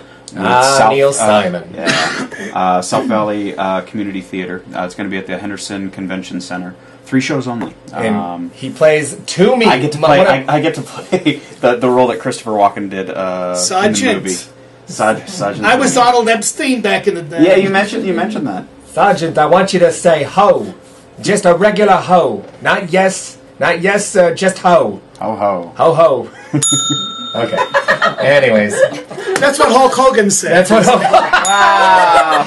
Yeah. And it comes around full circle. Yes. Well, now joining us, Troy Tinker's been with us for a while now. Because you got the memo. Since the beginning of time. Since the dawn of time, apparently. But now with him is friend of the show, and we welcome her back, Kellie Wright. Thank you so much for Hi, coming. and speaking of Peter Pan, I actually played Mrs. Darling when I was... And you're still darling. Oh, and it hasn't rubbed off. It's a great, great show. It's one of those shows that it's, you know, everybody's seen Peter Pan, the Disney cartoon, but it's really a great, great show. And it's got some wonderful, tenderful moments. Tenderful? Tenderful. That sounds like a cat show. No, tie this back up to Hulk Hogan, please. No. No, not tender. Please. Kellie, you are playing the venerable role of Miss Lovett for this production of Sweeney Todd, which again, for those just tuning in, opens next Friday. It's Friday the 12th. And you have 8 p.m. shows Friday, Saturday, and Sunday. Until the 28th. Gosh, it seems like yesterday they just cast it. How long have you been in rehearsal? 2 weeks. Hey, that was longer than I had for Sweeney 24 last hours a day. No, but 5 weeks. Yeah, about about 5 to 6 weeks. Wow, and what's interesting, I want to talk about the fact that you have to understand that Kellie and Troy, they're stage veterans. They've been doing professional theater for a long time, and they're very, very, very, very good at what they do. And Sondheim is no easy bag. And these are, it's so funny because I follow them on Facebook, of course, and every now and then I'll see one like, oh my gosh, this is killing me, or oh my gosh, this is... I know, and of course I did Company in July, so I've jumped straight from that, which I was going, that's just crazy. Yeah. And I'm like, that's nothing compared to what this show is. Yeah. And what's really funny is everyone's posting on Facebook, and everybody seems to know the lyrics before I did. Everyone knows the lyrics. They're all quoting. I'm like, oh, good God. I did the same thing, going from Sweeney to Assassins, and Sweeney is by far the harder, in my opinion. And well, it's not a masterpiece for no reason. I mean, they say that it's technically a masterpiece, and it's thematically a masterpiece, and it's a masterpiece in characterization, and it's this conglomerate of random notes. Yeah. It's a conglomerate of random notes. Yeah. It is. It's a veritable and no breath marks. I know. That's the other word of the day, veritable cornucopia. What's unique about this production? Now, this one's directed by Brandon Burke. And this is going to be presented at the Onyx Theater, which is a very intimate small space. theater, 96 seats or 98 seats. And it was done, actually, I think, at the Eugene O'Neill, Patty LuPone did. They did one of those versions where they all play the instruments. Small theater there as well. And with a very small cast. I think they had like 4 or 5 ensemble. Right? And that's what we're doing. Very similar to, because he directed the We're not Revival of Company as well. No. That was one of the things I asked Brandon a while back. I was like, are they playing their own instruments? He's No. No, but we have cello. Strings. It's strings and it's piano. Very interesting. 4 strings. Zoe Cohen-Lee is our... she's completely rethemed the whole show, taking all the Sondheim music and arranging it with a piano and 2 violins, a cello, and a viola. Can I tell you something? There's nothing more haunting than stringed instruments. And they can do other things. They can do other... They're doing sound effects and things. Wow. It's really wonderful.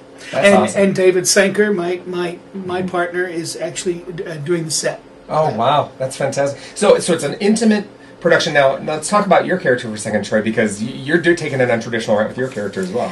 Or the director is, rather, I should say. The director is. I'm just lucky enough to be a part of it. But I think originally, wasn't it written, the very original? In the non-musical version of this show. In the play. The melodrama. In the melodrama, my character I'm playing Tobias Ragg, which most people say, oh, we saw the Johnny Depp movie, that was a little boy. Yeah, it was. And on Broadway, it's usually played by a much younger man. Right. I'm 55. But Brandon wanted my character to be physically the largest person on stage, which I am in life, typically anyway. And it adds being a mentally challenged adult. Your character? The character. Oh, okay. Just want to clarify. I expect so much better of you. Oh, you are so misinformed. Hey, this is the better. Yeah. Normally I don't have fans. Creates a little bit of a triangle because I kind of have feelings for Mrs. Lovett. He's looking at my butt all the time. Oh, kind of a Lenny of Mice and Men. Yes, type thing. exactly. Oh. This is my meat pie. I will love it. Tell me about the meat pies, George. Oh my gosh. I'm going to love it. Pet it and stroke it. Oh Lord, here we go. I'm talking about Hulk Hogan again. No, but I know Kellie because we did a show together in the past. How does this compare? 30 Oh, minutes? that's right. Yeah. Wow. How does this compare to the shows that you've done in the past? I mean, has this been... For me, this is totally different. Yeah? Just a totally different character, totally different. Usually I end up doing the 11 o'clock number or the belty thing or you know, whatever. And just, to tell you the truth, when I thought I'd love to do this part, I'd love to do this role, and I didn't really have a concept of how much she actually did in the show because I hadn't seen it for a long time. The show does center When around I her. started learning, it could very well be her story. all of the songs, and how fast the songs are, and how many lyrics. Well, you have them too in your song. Yeah, it's amazing. It's a challenge, though. Vocally, it's a challenge for me too. Yeah. Because I'm not just belting, you know, a song. Well, yeah, there's a lot of syncopation, a lot of. Oh my gosh, I'm it's crazy. rapping. Now, has Brandon and I say this in the most flattering way possible, has he had to pull you back a little bit? Because you are an actress that takes charge of the stage. Yeah. If you saw Drazi Chaperone, you know what we're talking about. and I know most of the cast. I know, and there's a lot of talent in this cast, and I'm sure everyone has their moments, but for you and Chris, it's so intimate and so close to the audience. He has actually a couple of times, just with a couple of things. Okay. Oh wow! But the chemistry between yourself and Chris Mays. Chris Mays plays Sweeney. He's amazing. Okay, because I'm interested to see that dichotomy between the two of you because you are both very strong stage presences. And it's scary. That's the thing. I'm wondering because. And it's a compliment for both of you that you command the stage when you're there, and when the two of you are going to be on stage together and be like, who's going to get what Priest here? is fun. The scenery has to be repaired every Oh, shut week. up. And the chewing. Very good. Chewing of the So scenery. rude. Very So good. rude. Well, it is one of those shows that you got to. Whoa, what happened? Whoa, what'd I do? Apparently, hey, we're just back. If you're just tuning in. Put this mouse right by me. Every time I hit it, It's a computer, and the peripheral devices are intended to be near the user. That freaked me out a little bit. Now I forgot what I was going to ask you. Oh, I just hit one of the commercial things. Oh, okay. See, it's pretty buttons. They put me in front of pretty buttons. I can edit that out, and no, it's kind of funny. It's hysterical. It's actually. Oh, you're not even putting this on me anymore, huh? Okay. Well, you weren't talking; they were talking. I feel air. I swear to you, I do. Yeah, I can hear it. Don't blow in the Yay! microphone. Oh, the air conditioning came on. Sweet heavens. Oh, it's going to get even better from here. Why don't we take this time to take a break, and we'll be right back. We're going to talk Sweeney Todd with Troy Tinker and Kellie Wright. Grab your mouse. It's over there. Yeah, I got it. Just lean. There you go. Hang on a sec. There, this is Rick Ellis, and you're listening to Call with Erik Ball.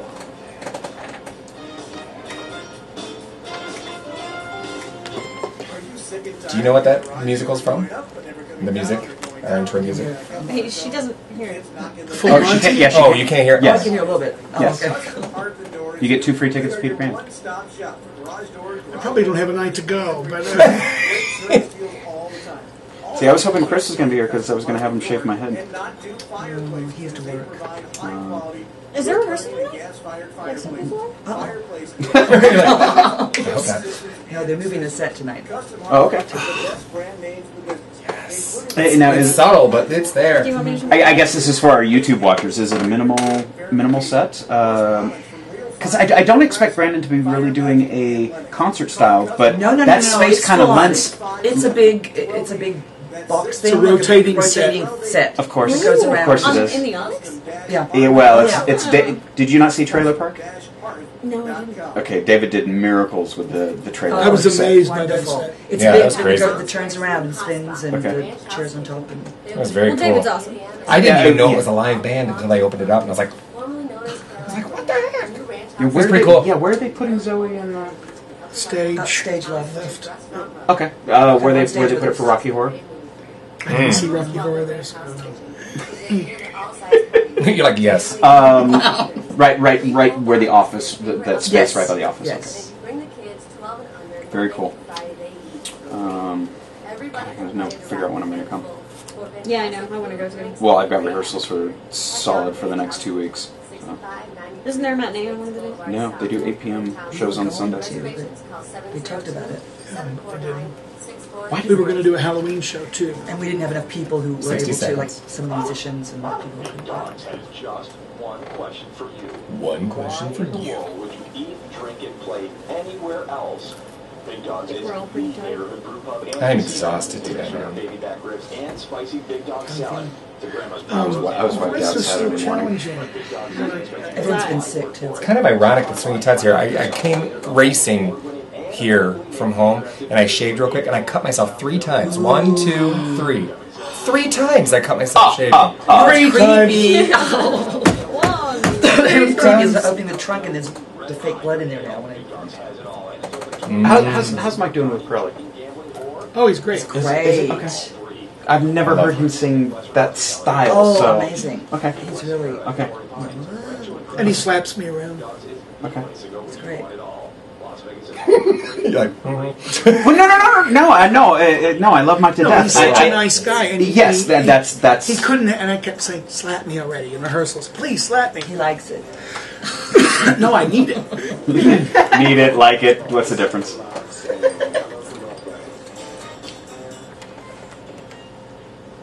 Welcome back to Curtain Call. This is Erik Ball with Glenn Heath and our guest co-host Jamie Woodard. In the studio with us is Ashley Bufkin from the African American Student Association of Theater and Film at UNLV. She's still hanging out with us. We kind of repositioned the mic, so she's going to have to holla from afar. And then we have Troy Tinker and Kellie Wright from the Onyx Theater production of Sweeney Todd that's coming up. I'm going to ask you guys while you're listening, if you like listening to Curtain Call, or if you just like us, or if you just like theater, go to the Facebook page and like our Facebook page, because that way we can give you the information about every week's guests and upcoming productions and things like that. We'd love to stay in touch, and we'd love to be liked. Yeah. Overall, in general. Some of us like to be loved. Like Hulk Hogan. Oh, gosh, I knew that was coming. I know. I knew that was Thank coming. you. All right, well, let's... Bonk. Now, I have to be completely honest, and everybody who has, especially since the Johnny Depp movie, and I curse movies for that reason, because I think it's actually a pretty good movie musical. It is not Sweeney Todd the musical, and it shouldn't be, because it's Tim Burton and it's Johnny Depp, for crying out loud. Nothing should be. It was a fair. I think it was very entertaining. Yes, I think it's the musical. To me, is completely different than that movie. Can I tell you why? Can I? I actually agree with that. I think that it was because the musical itself takes it from various different perspectives, and you have a bigger, like traditionally how it's staged, you have a big group of ensemble members that sings "God That's Good" and stuff, and the Johnny Depp movie version kind of brought it and made it very personal to the main 3-4 characters. You know, I was going to ask you, because I'm going to say that it's just my favorite musical of all time. Here. And everybody that I talk to in theater at least has a worldly appreciation for the piece. You know what I mean? So this is going to be something that I hope you fill the seats every night for. But would you say that in the sense that they've kind of made it a more personal journey for the characters? Is that kind of what Brandon's doing with the smaller space and the intimate cast? Yeah, I mean, I think it's very intense. I think it's certainly very intense having that kind of a show that size in that space. Uh-huh. But it's more like the 2005 revival with Patti LuPone, in that my character is telling the story. It's about from the asylum. Toby telling the story, and we're the ghosts, and and they're in the audience. That's great. Are you guys playing? Are you utilizing the audience space as well? Yes. Great, fantastic. And what about mics? Are you guys using? Good. Well, I'm told we're going to have microphones set in the ceiling that they can play with, but we're not wearing them. Good.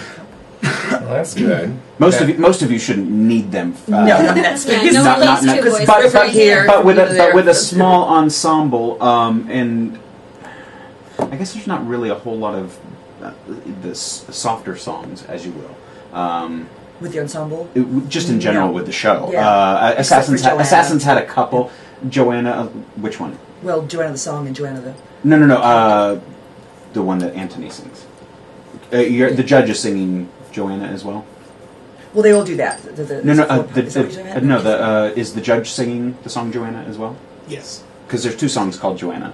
There's the one that Anthony sings, and then there's the Oh, the mea culpa. No, we did cut that from the show. Let me ask you this. I know. This is something that's interesting. No, that's kind of the purist, the person who loves. There's a reason we did that. I made my own whip last year. Can I tell you that's gonna? Maybe my next question is gonna answer the other question here. I'm very intrigued about how the casting went for Joanna and Anthony, and how this particular production they went with casting choices that were not very traditional at all. They were traditionally cast a little bit older, and the actors playing these two roles are a little younger. Well, I think that Chris Mays was selected as Sweeney because they want someone who's been in prison 15 years. He was maybe 20 when he went to prison. Yeah.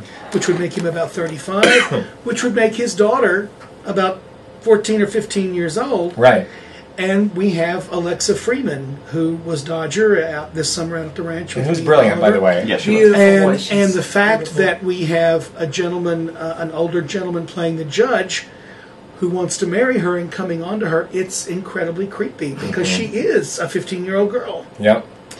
And then one of the reasons we cut that number, the mea culpa was a little too much with a child on stage, we thought. Well, and you know something, there's a certain element. It's art imitating life, and you gotta respect the if you're gonna go with that particular choice. There's the shock factor of that song as well, and there's different ways that it could be done, and that's why I asked, because that was one of the things when I played the judge. It's like, do I get to?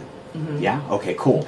But Dana Cass, who played Joanna in our production, she was 25. And wasn't creeped out too much. You know, well, it's supposed to villain. That's the villain. It's still creepy. Yeah.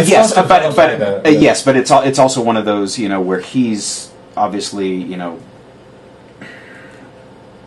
he's conflicted. He's flagellating himself with the whip, but he's also in that number doing something else to himself. Which that's a bit more graphic. Yes. Too. Yeah, I didn't get to whip it out at Green Valley. So, I did have a whip. No, I had a whip. I had a whip. Yeah. What do you? Good Lord, Eric. Well, I'm not saying anything. How many times do I have to hit the bell? I ignore the bell. Why do you think I hid the bell from you? I'm just sitting here going, was a take made? That's all I want to know. Actually, there was a take. He's with Hulk Hogan. There it is. I missed that. You don't want to know. Sweeney does lend for a lot of different edits. Is there anything else that's there are some optional cuts. Are there any other numbers that are being cut?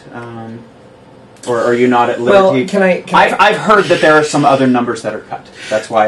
There's some numbers that have been shortened to more like the 2005 version. They're almost exactly the same cuts. But this is not Sweeney Light. Okay. No. There's just he took the. Is by the sea. We cut by the sea. Okay. And that's about it, though. Everything else. And God, that's good. Did that one get truncated? No. Okay. Oh, just a little bit. It goes on for like 2 hours sometimes. I know. Yeah. Well, now you obviously know the show before going into it. Even you said that you saw a long time ago and stuff. How's this fleshed out for you? See what I did there? I didn't even mean to do it. But how's the show fleshed out for you personally? Like creatively, has it fulfilled you? I always want to know how it kind of affects you, because it is one of those shows that can be taken very topically and very, melodramatically and, bright red blood, or it can be taken very sensitively, and it's a nurturing journey that has the audience sympathizing greatly with this monster. I mean, you got to understand, Sweeney Todd's a monster. But at the same time, like Dexter. I argued when I was in college, I did a big giant paper on Sweeney Todd about how Here we go. This is where. No, hang on. You have to where's the understand. bell? Give me the bell. It's okay. About Alright, how it's the ultimate romance, because this man is so blinded with revenge. Because he loved his wife so much. And it's kind of like, if you think about that, that's kind of what romance kind of starts as. It's kind of like this blindness. He comes back and he's crazy. But then, of course, he is with... Actually, Chris told me about a show that he just watched called Wicked Attraction. About, I think on Netflix, but about couples who commit crimes but are so attracted to each other because they're in it together and how they change. Yeah. Well, there is that attraction to someone being bad.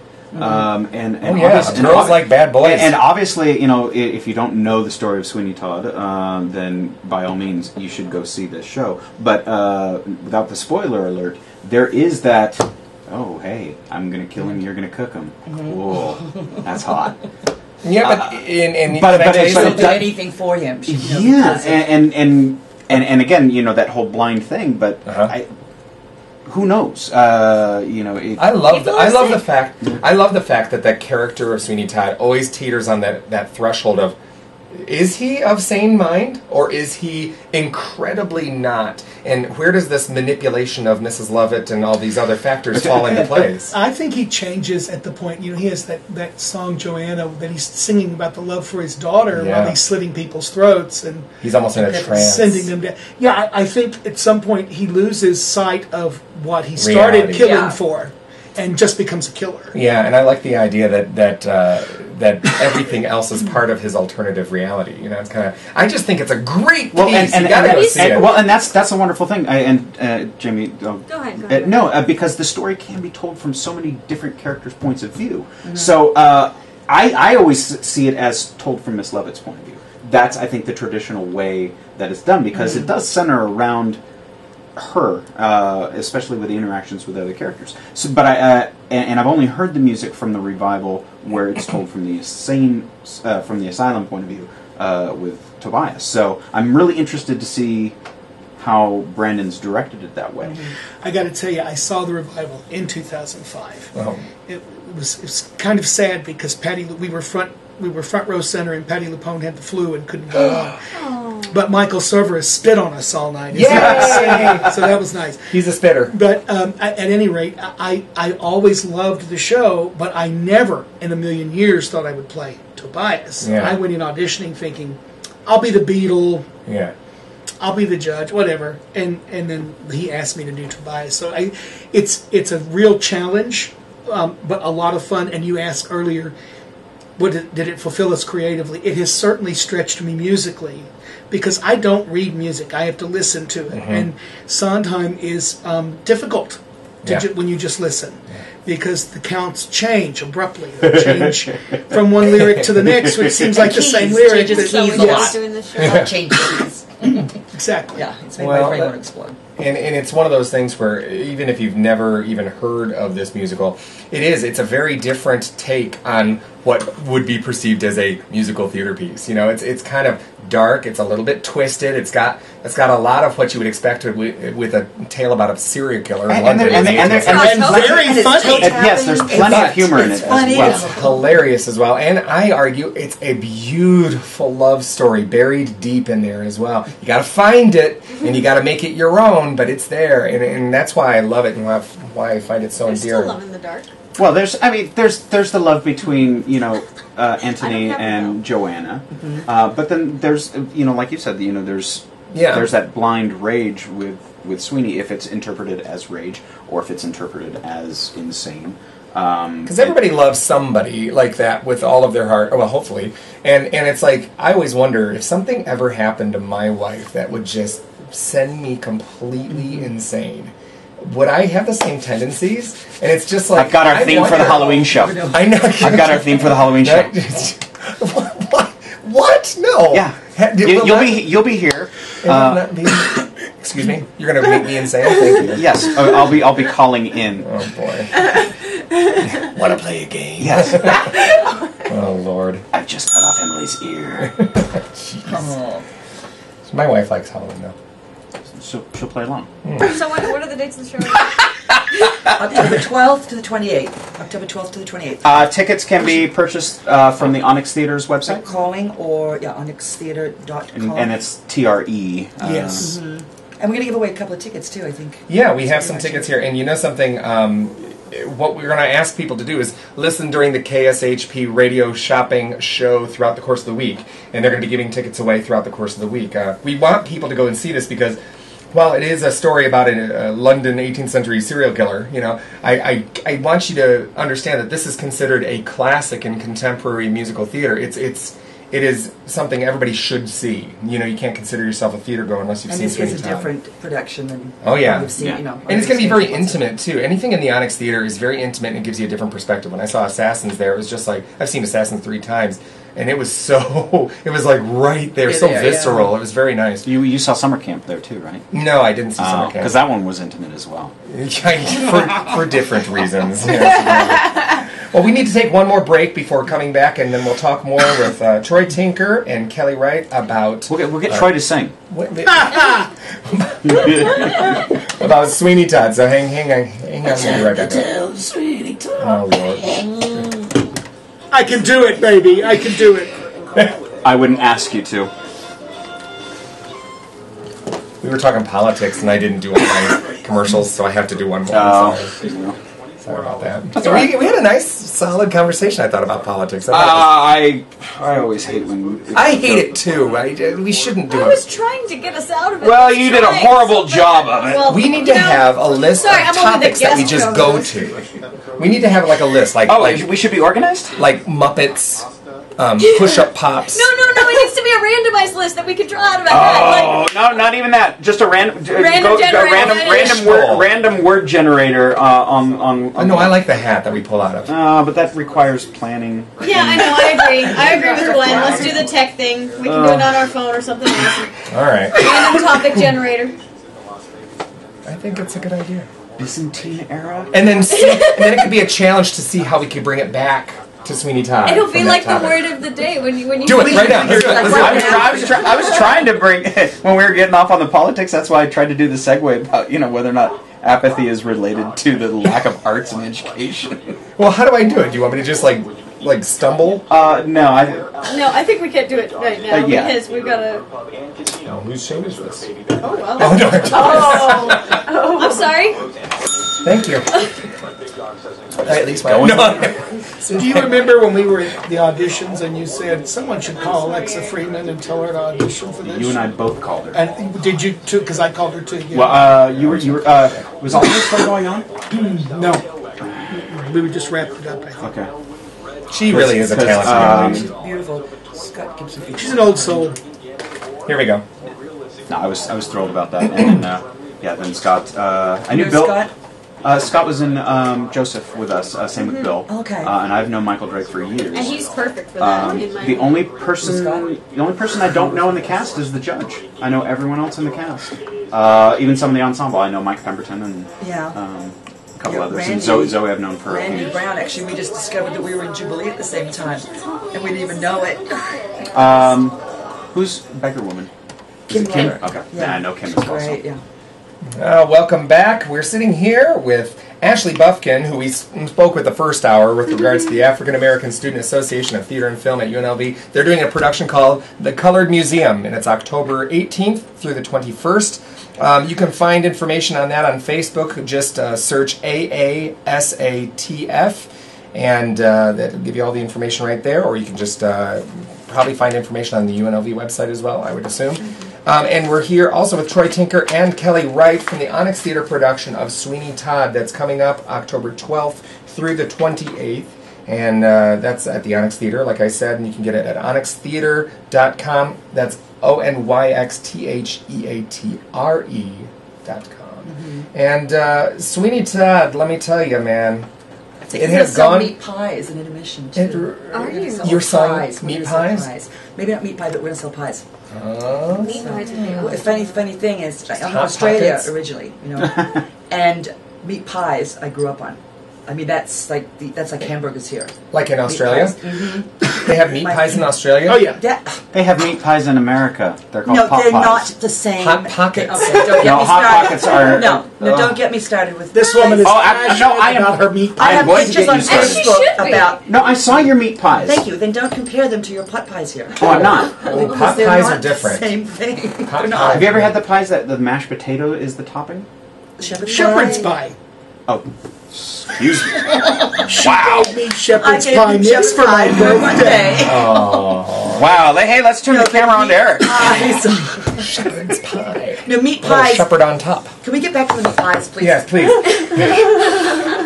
meat pies in Australia, and also in England too, but they're still a little bit different.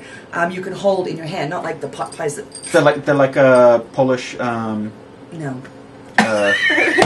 They're like meat pies. No, in Poland they look like big dumplings, but they're like almost like ravioli shaped. No. But I would venture to say the most thing that they were like would be like a muffin size, right? Like. No, but size-wise. What do they have, wings and fly? No, I mean, a pie size like this, but it's just the crust. The crust is thicker, size. so you can hold it like this, and in your hand. And eat that's it. more of a tart than a pie. Oh my God. Pies are like big. No, that's like a big apple pie, like that you would cut in. like those Hostess ones that are pudding filled? Never mind. Okay. So there's more than one debate going on this week. Don't start with me mini pies. I think we found Kellie's button. We could talk about what type of meat. Did you put dingo meat? No! Although they have to have Get a dingo meat pie. I love it. Is this now? Brandon is the new artistic director at the Onyx. Mm-hmm. Is this his first directorial show at the Onyx? Yes, it is. Okay. This is the debut, and he's hoping to have a series of Broadway shows. I hope so. I got to give props for him coming out of the gate and this. Oh yeah, start strong. Yeah. This is a tough Well, he's an actor. He's a wonderful actor and Right. singer too.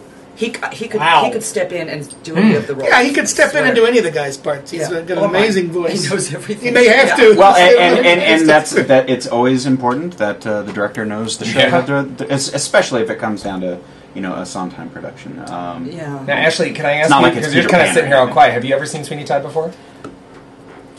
Yeah, well, I didn't see, I haven't seen a stage showing of it, but I did see the movie version, and I can understand how you're like, okay, that one's more condensed, and it's very specific to it, to the lead characters. But do you like ghost stories?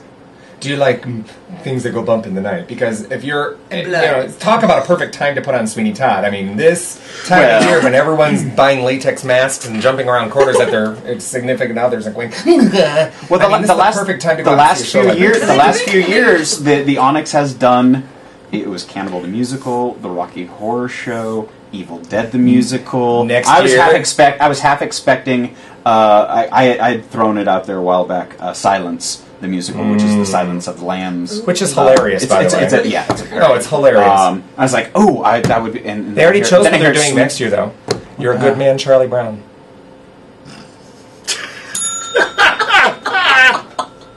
Really? I just wanted to see how long you'd stay there. It's supper time. Yeah, it's supper time. Yeah, if Snoopy goes on a killing spree, that would be kind of cool. That would, it could happen. Charlie Brown, the murder story. Yeah, I crushes Schroeder's head in the piano, puts Lucy's head on a pike. That'd be great. Precious. With that said, I am interested in seeing Sweeney Todd. and there's October 12th to the 28th. Yes. There's a lot of good. If anyone, the public libraries still exist. And there's actually the video with George Hearn and Angela Lansbury. And can I tell you, that's one of my favorite versions. My favorite one is the San Francisco Philharmonic that Patti LuPone, Neil Patrick Harris, and it was concert version. With George Hearn? No, it was... Yes. It was George Hearn. It was George Hearn, yeah. Okay. It was supposed to be some big opera star, Yeah. and he couldn't. Something came up, he couldn't do it, and so George Hearn stepped in. I watched the Stevens. That one. That Sondheim celebration birthday thing they did for him or whatever, and they had George Hearn and Michael Service come out and do it with Patti LuPone, and they did it like a treat. It was really cool. That's on YouTube. You should check it out. It's really funny. They kind of make fun of themselves, and they were just like, "Have a seat," and he goes, "No, you did it first." And he goes, "That's right, I did it first." Have a seat. It's like it was really funny. And this isn't that old of a show. The script itself, Christopher Bond came out in 72 maybe. I don't know, but the musical was done in 78. I remember that it was not terribly short. It's not that old. Yeah, and it was funny how it came to be. Sondheim was, and I read his book. That's how I know this. I'm not a big scholar on Sondheim. It's not like you have the internet. Yeah, or whatever. Years ago? But he went. Before then? The story right? was, yes, but it was scripted into a play, like a pantomime, like a melodrama. Oh yeah. For some. Yeah, the story's been around, kind of like a urban legend. Yes. Yeah. And then Sondheim, complete, because this particular theater that he went to go see it, it was built up as this melodrama kind of pantomime thing. And it was like also had like this chamber behind it that had like a tavern, and everyone's drinking and getting drunk and coming around and watching the show and then getting up and going during the show. And so like during some of the songs and stuff, there was like a song that Tobias, I think, sang, and the audience ended up singing with them. And Sondheim sitting in the corner going, "What is this?" Going, "I can't," and then he like left the theater going, "That was very interesting and very compelling," and then he couldn't get it out of his head. And so what he did is he contacted Christopher Bond, got his hands on all the story materials that he could, and he decided to make it into a musical. And I just thought that was kind of fun, you know. Well, and what's fun is that a lot of the dialogue is almost word for word. A lot of it, yeah. Into the musical, Yes. which when I was at the auditions, I was like, when wow. the script, there were monologues Yes. that we were doing, and it was like, wait a minute, this is exactly what this. Which was a lot of fun because I got to share the stage with Kellie for the audition process on that one as well. So that was a lot of fun. Doing What is one thing that kind of rocked your boat or surprised you or something? I always love to dig and say, so what's been kind of crazy? What went wrong? What, you know, something I love to kind of go. Well, they're on their third judge. No, it's because I got sick first, and it's kind of worked its way through the cast. They're all getting over it, and I'm still fighting it. So it has, you know, it's sweeping the nation right now. Everyone's. I mean, that's a curse of any theater, isn't it? Especially the ones. God, what was it? Reefer Madness, when they did it at CSN a couple of years ago. They weren't very smart about passing around the joints, and everyone in the cast got ridiculously sick because they were sharing the... Wasn't there a Shakespeare show last year that was postponed a week because of illness? Yes. King John? Or it was one of Insurgo's last productions at the Plaza. Everyone got jaundice. I don't... No, I was going to say, you know, one of them got a hump, and then everyone else got a hump, but that's the wrong show. So you're absolutely right. I was handing out vitamin C to everybody last night. Yes, you were. Zip Fizz. Zinc. It's what you got to do. So, if you're just now tuning in, we're speaking with Troy Tinker and Kellie Wright from Onyx Theater's Sweeney Todd that's coming up very, very soon.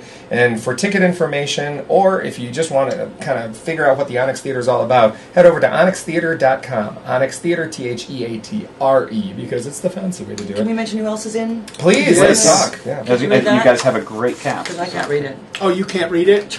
I can with my glasses on. What magazine is that? Chris Mays. This is the Las Vegas Night Beat. This is kind of It's a map of gay Las Vegas. Yes, we're gay icons now. When you're out on the street and they're doing that, they have the magazine. It actually says like the map of stars in Hollywood. Yes. Wait, what kind of production is this?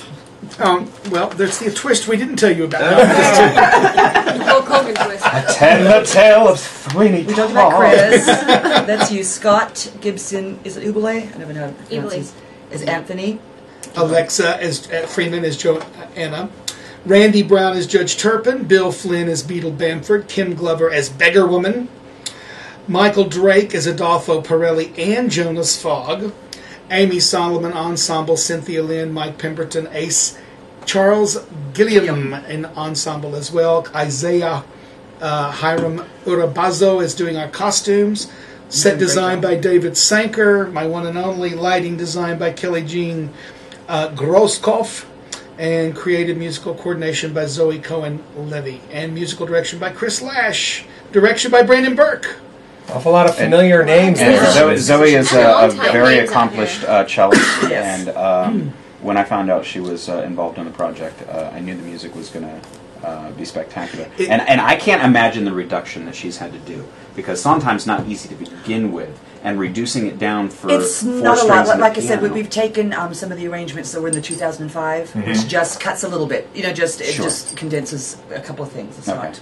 Nothing that it really is going to be just take it away from Zoe. Well, it's like a who's who of Las Vegas theater, really. Oh no, she did a wonderful job. What I'm saying is, yeah, definitely. There's so many names in there that are all the way back. Like Troy's all the way back, and Isaiah's all the way back. All the way back. No, I mean having been around the community for a long time.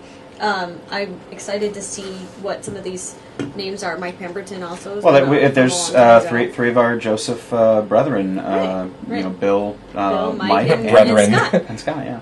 Everything's a brethren, not of Joseph. Well, you know, if you it's like saying, "Oh, you were an Annie." Okay, all what 75 orphans. You were an orphan. It's true, though. I think an Annie. Well, and it's an Oliver reunion as well. With Alexa between and between you and Alexa.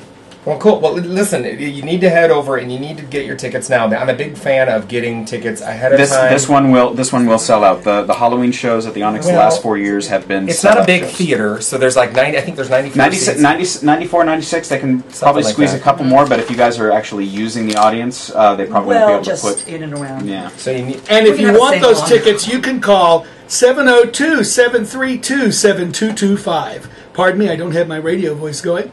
October 12th through the 28th at 8 p.m. The cost is $20 advance or $25 at the door. For tickets, call 732-7225. There you go. Nine performances with a possibility of a 10th? Highly professional. Possibly, but I don't think so. No late night Halloween.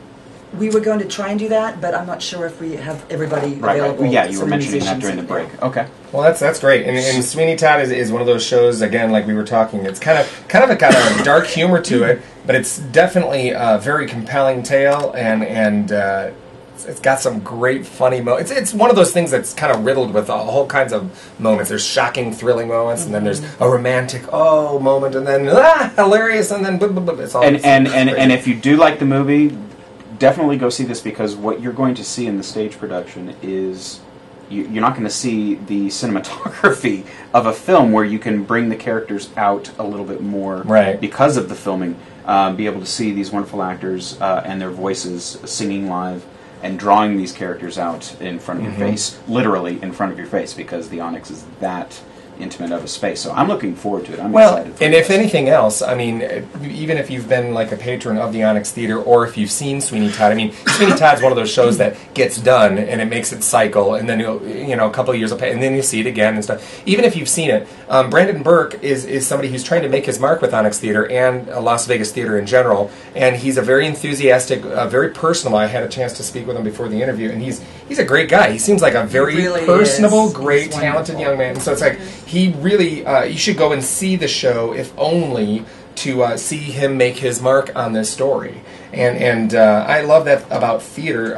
You can see Hamlet a million different times, but how somebody presents the story is what people go and pay money to go see. So I encourage everyone to maybe make it part of your Halloween ritual and put this on the calendar, get your tickets in advance, and soon, because it is a small theater. So yeah, that's what I'm worried about. I'm worried about it selling out. I'm worried about that because it is a very popular story as well. We hope we have to worry about that. Yeah. You do. You guys are so talented. It will be great. Well, let's take one more break, and then we'll be right back, and we'll send you away. This is Curtain Call with Erik Ball. Hang tight.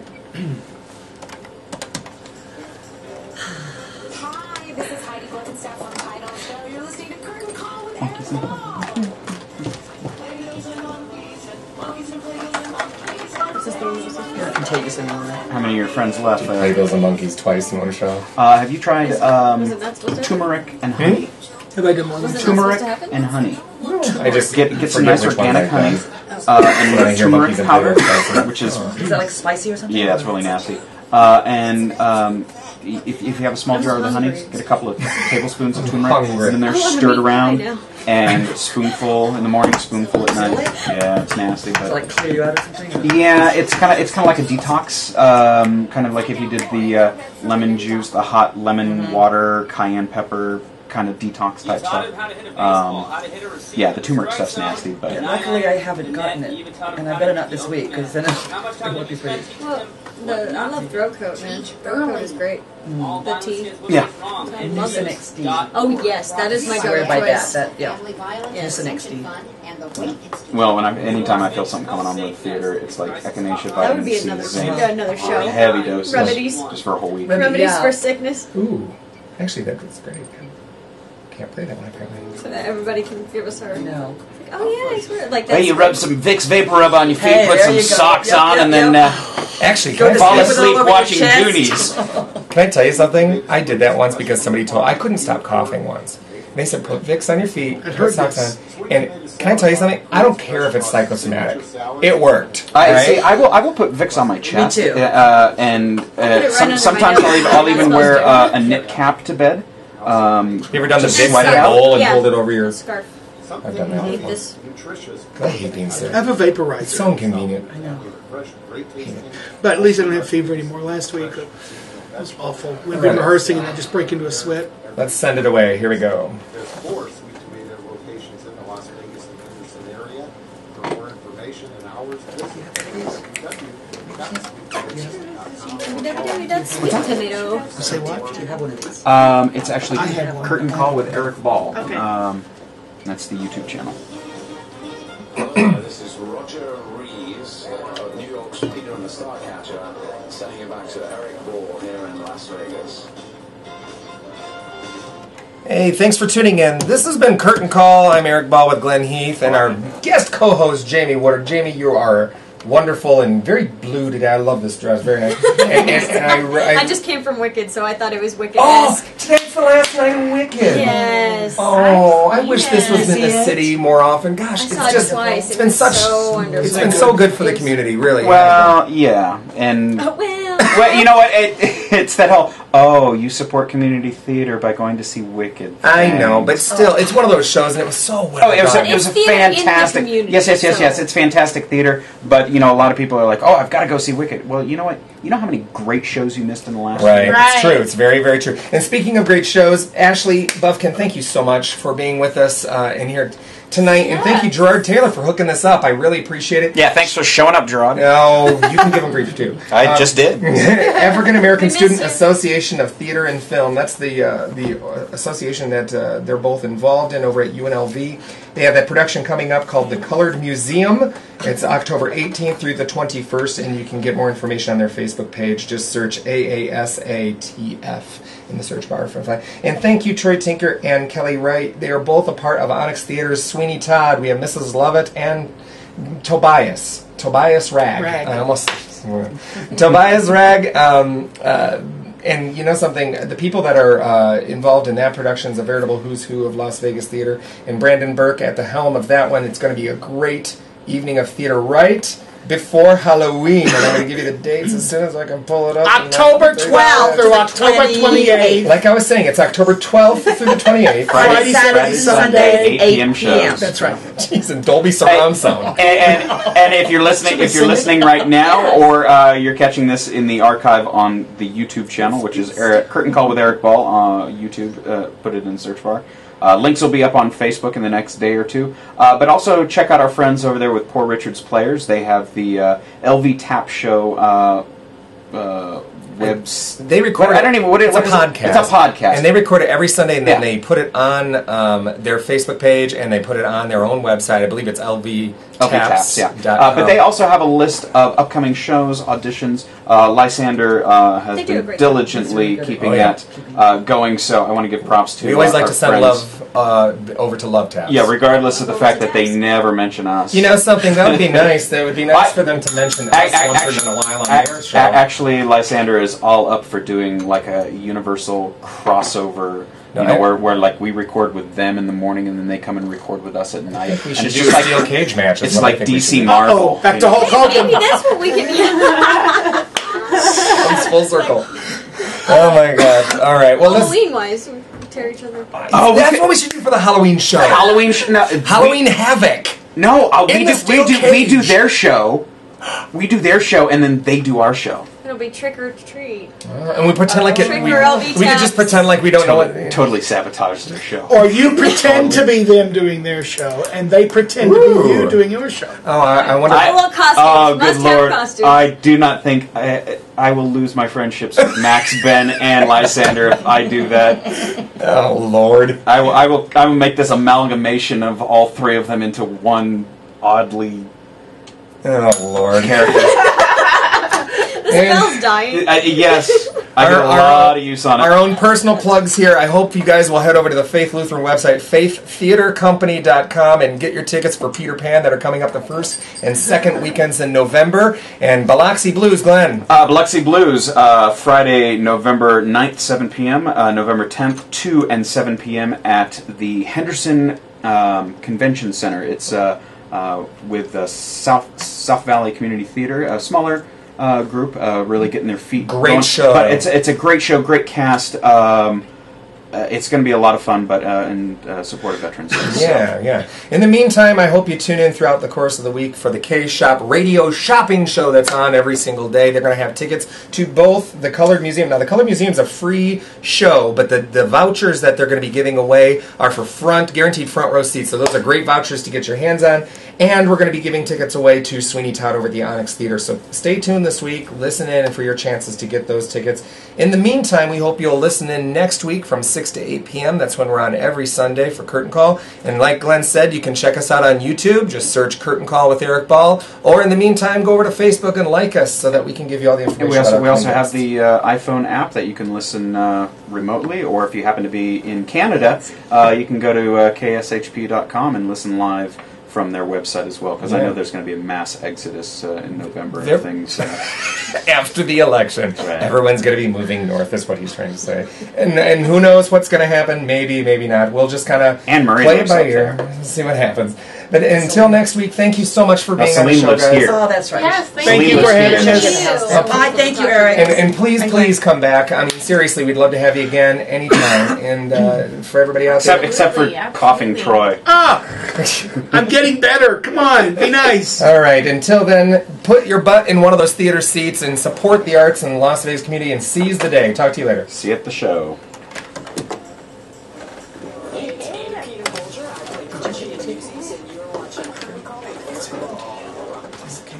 If you guys can hang out for like a couple of seconds, we want to get like a group photo.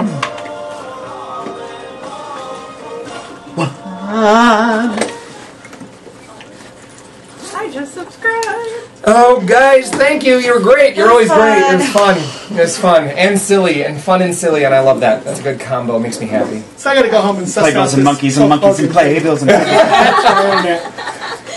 Seriously, though, I really appreciate it. Let me wait until my producer comes out. And I didn't give him a shout out. I didn't give Chris a shout out. Hey, give it to him now. Chris Scott, our producer, shout out. You're the man. You're the man. Word. To your mother. Word to your mother. What?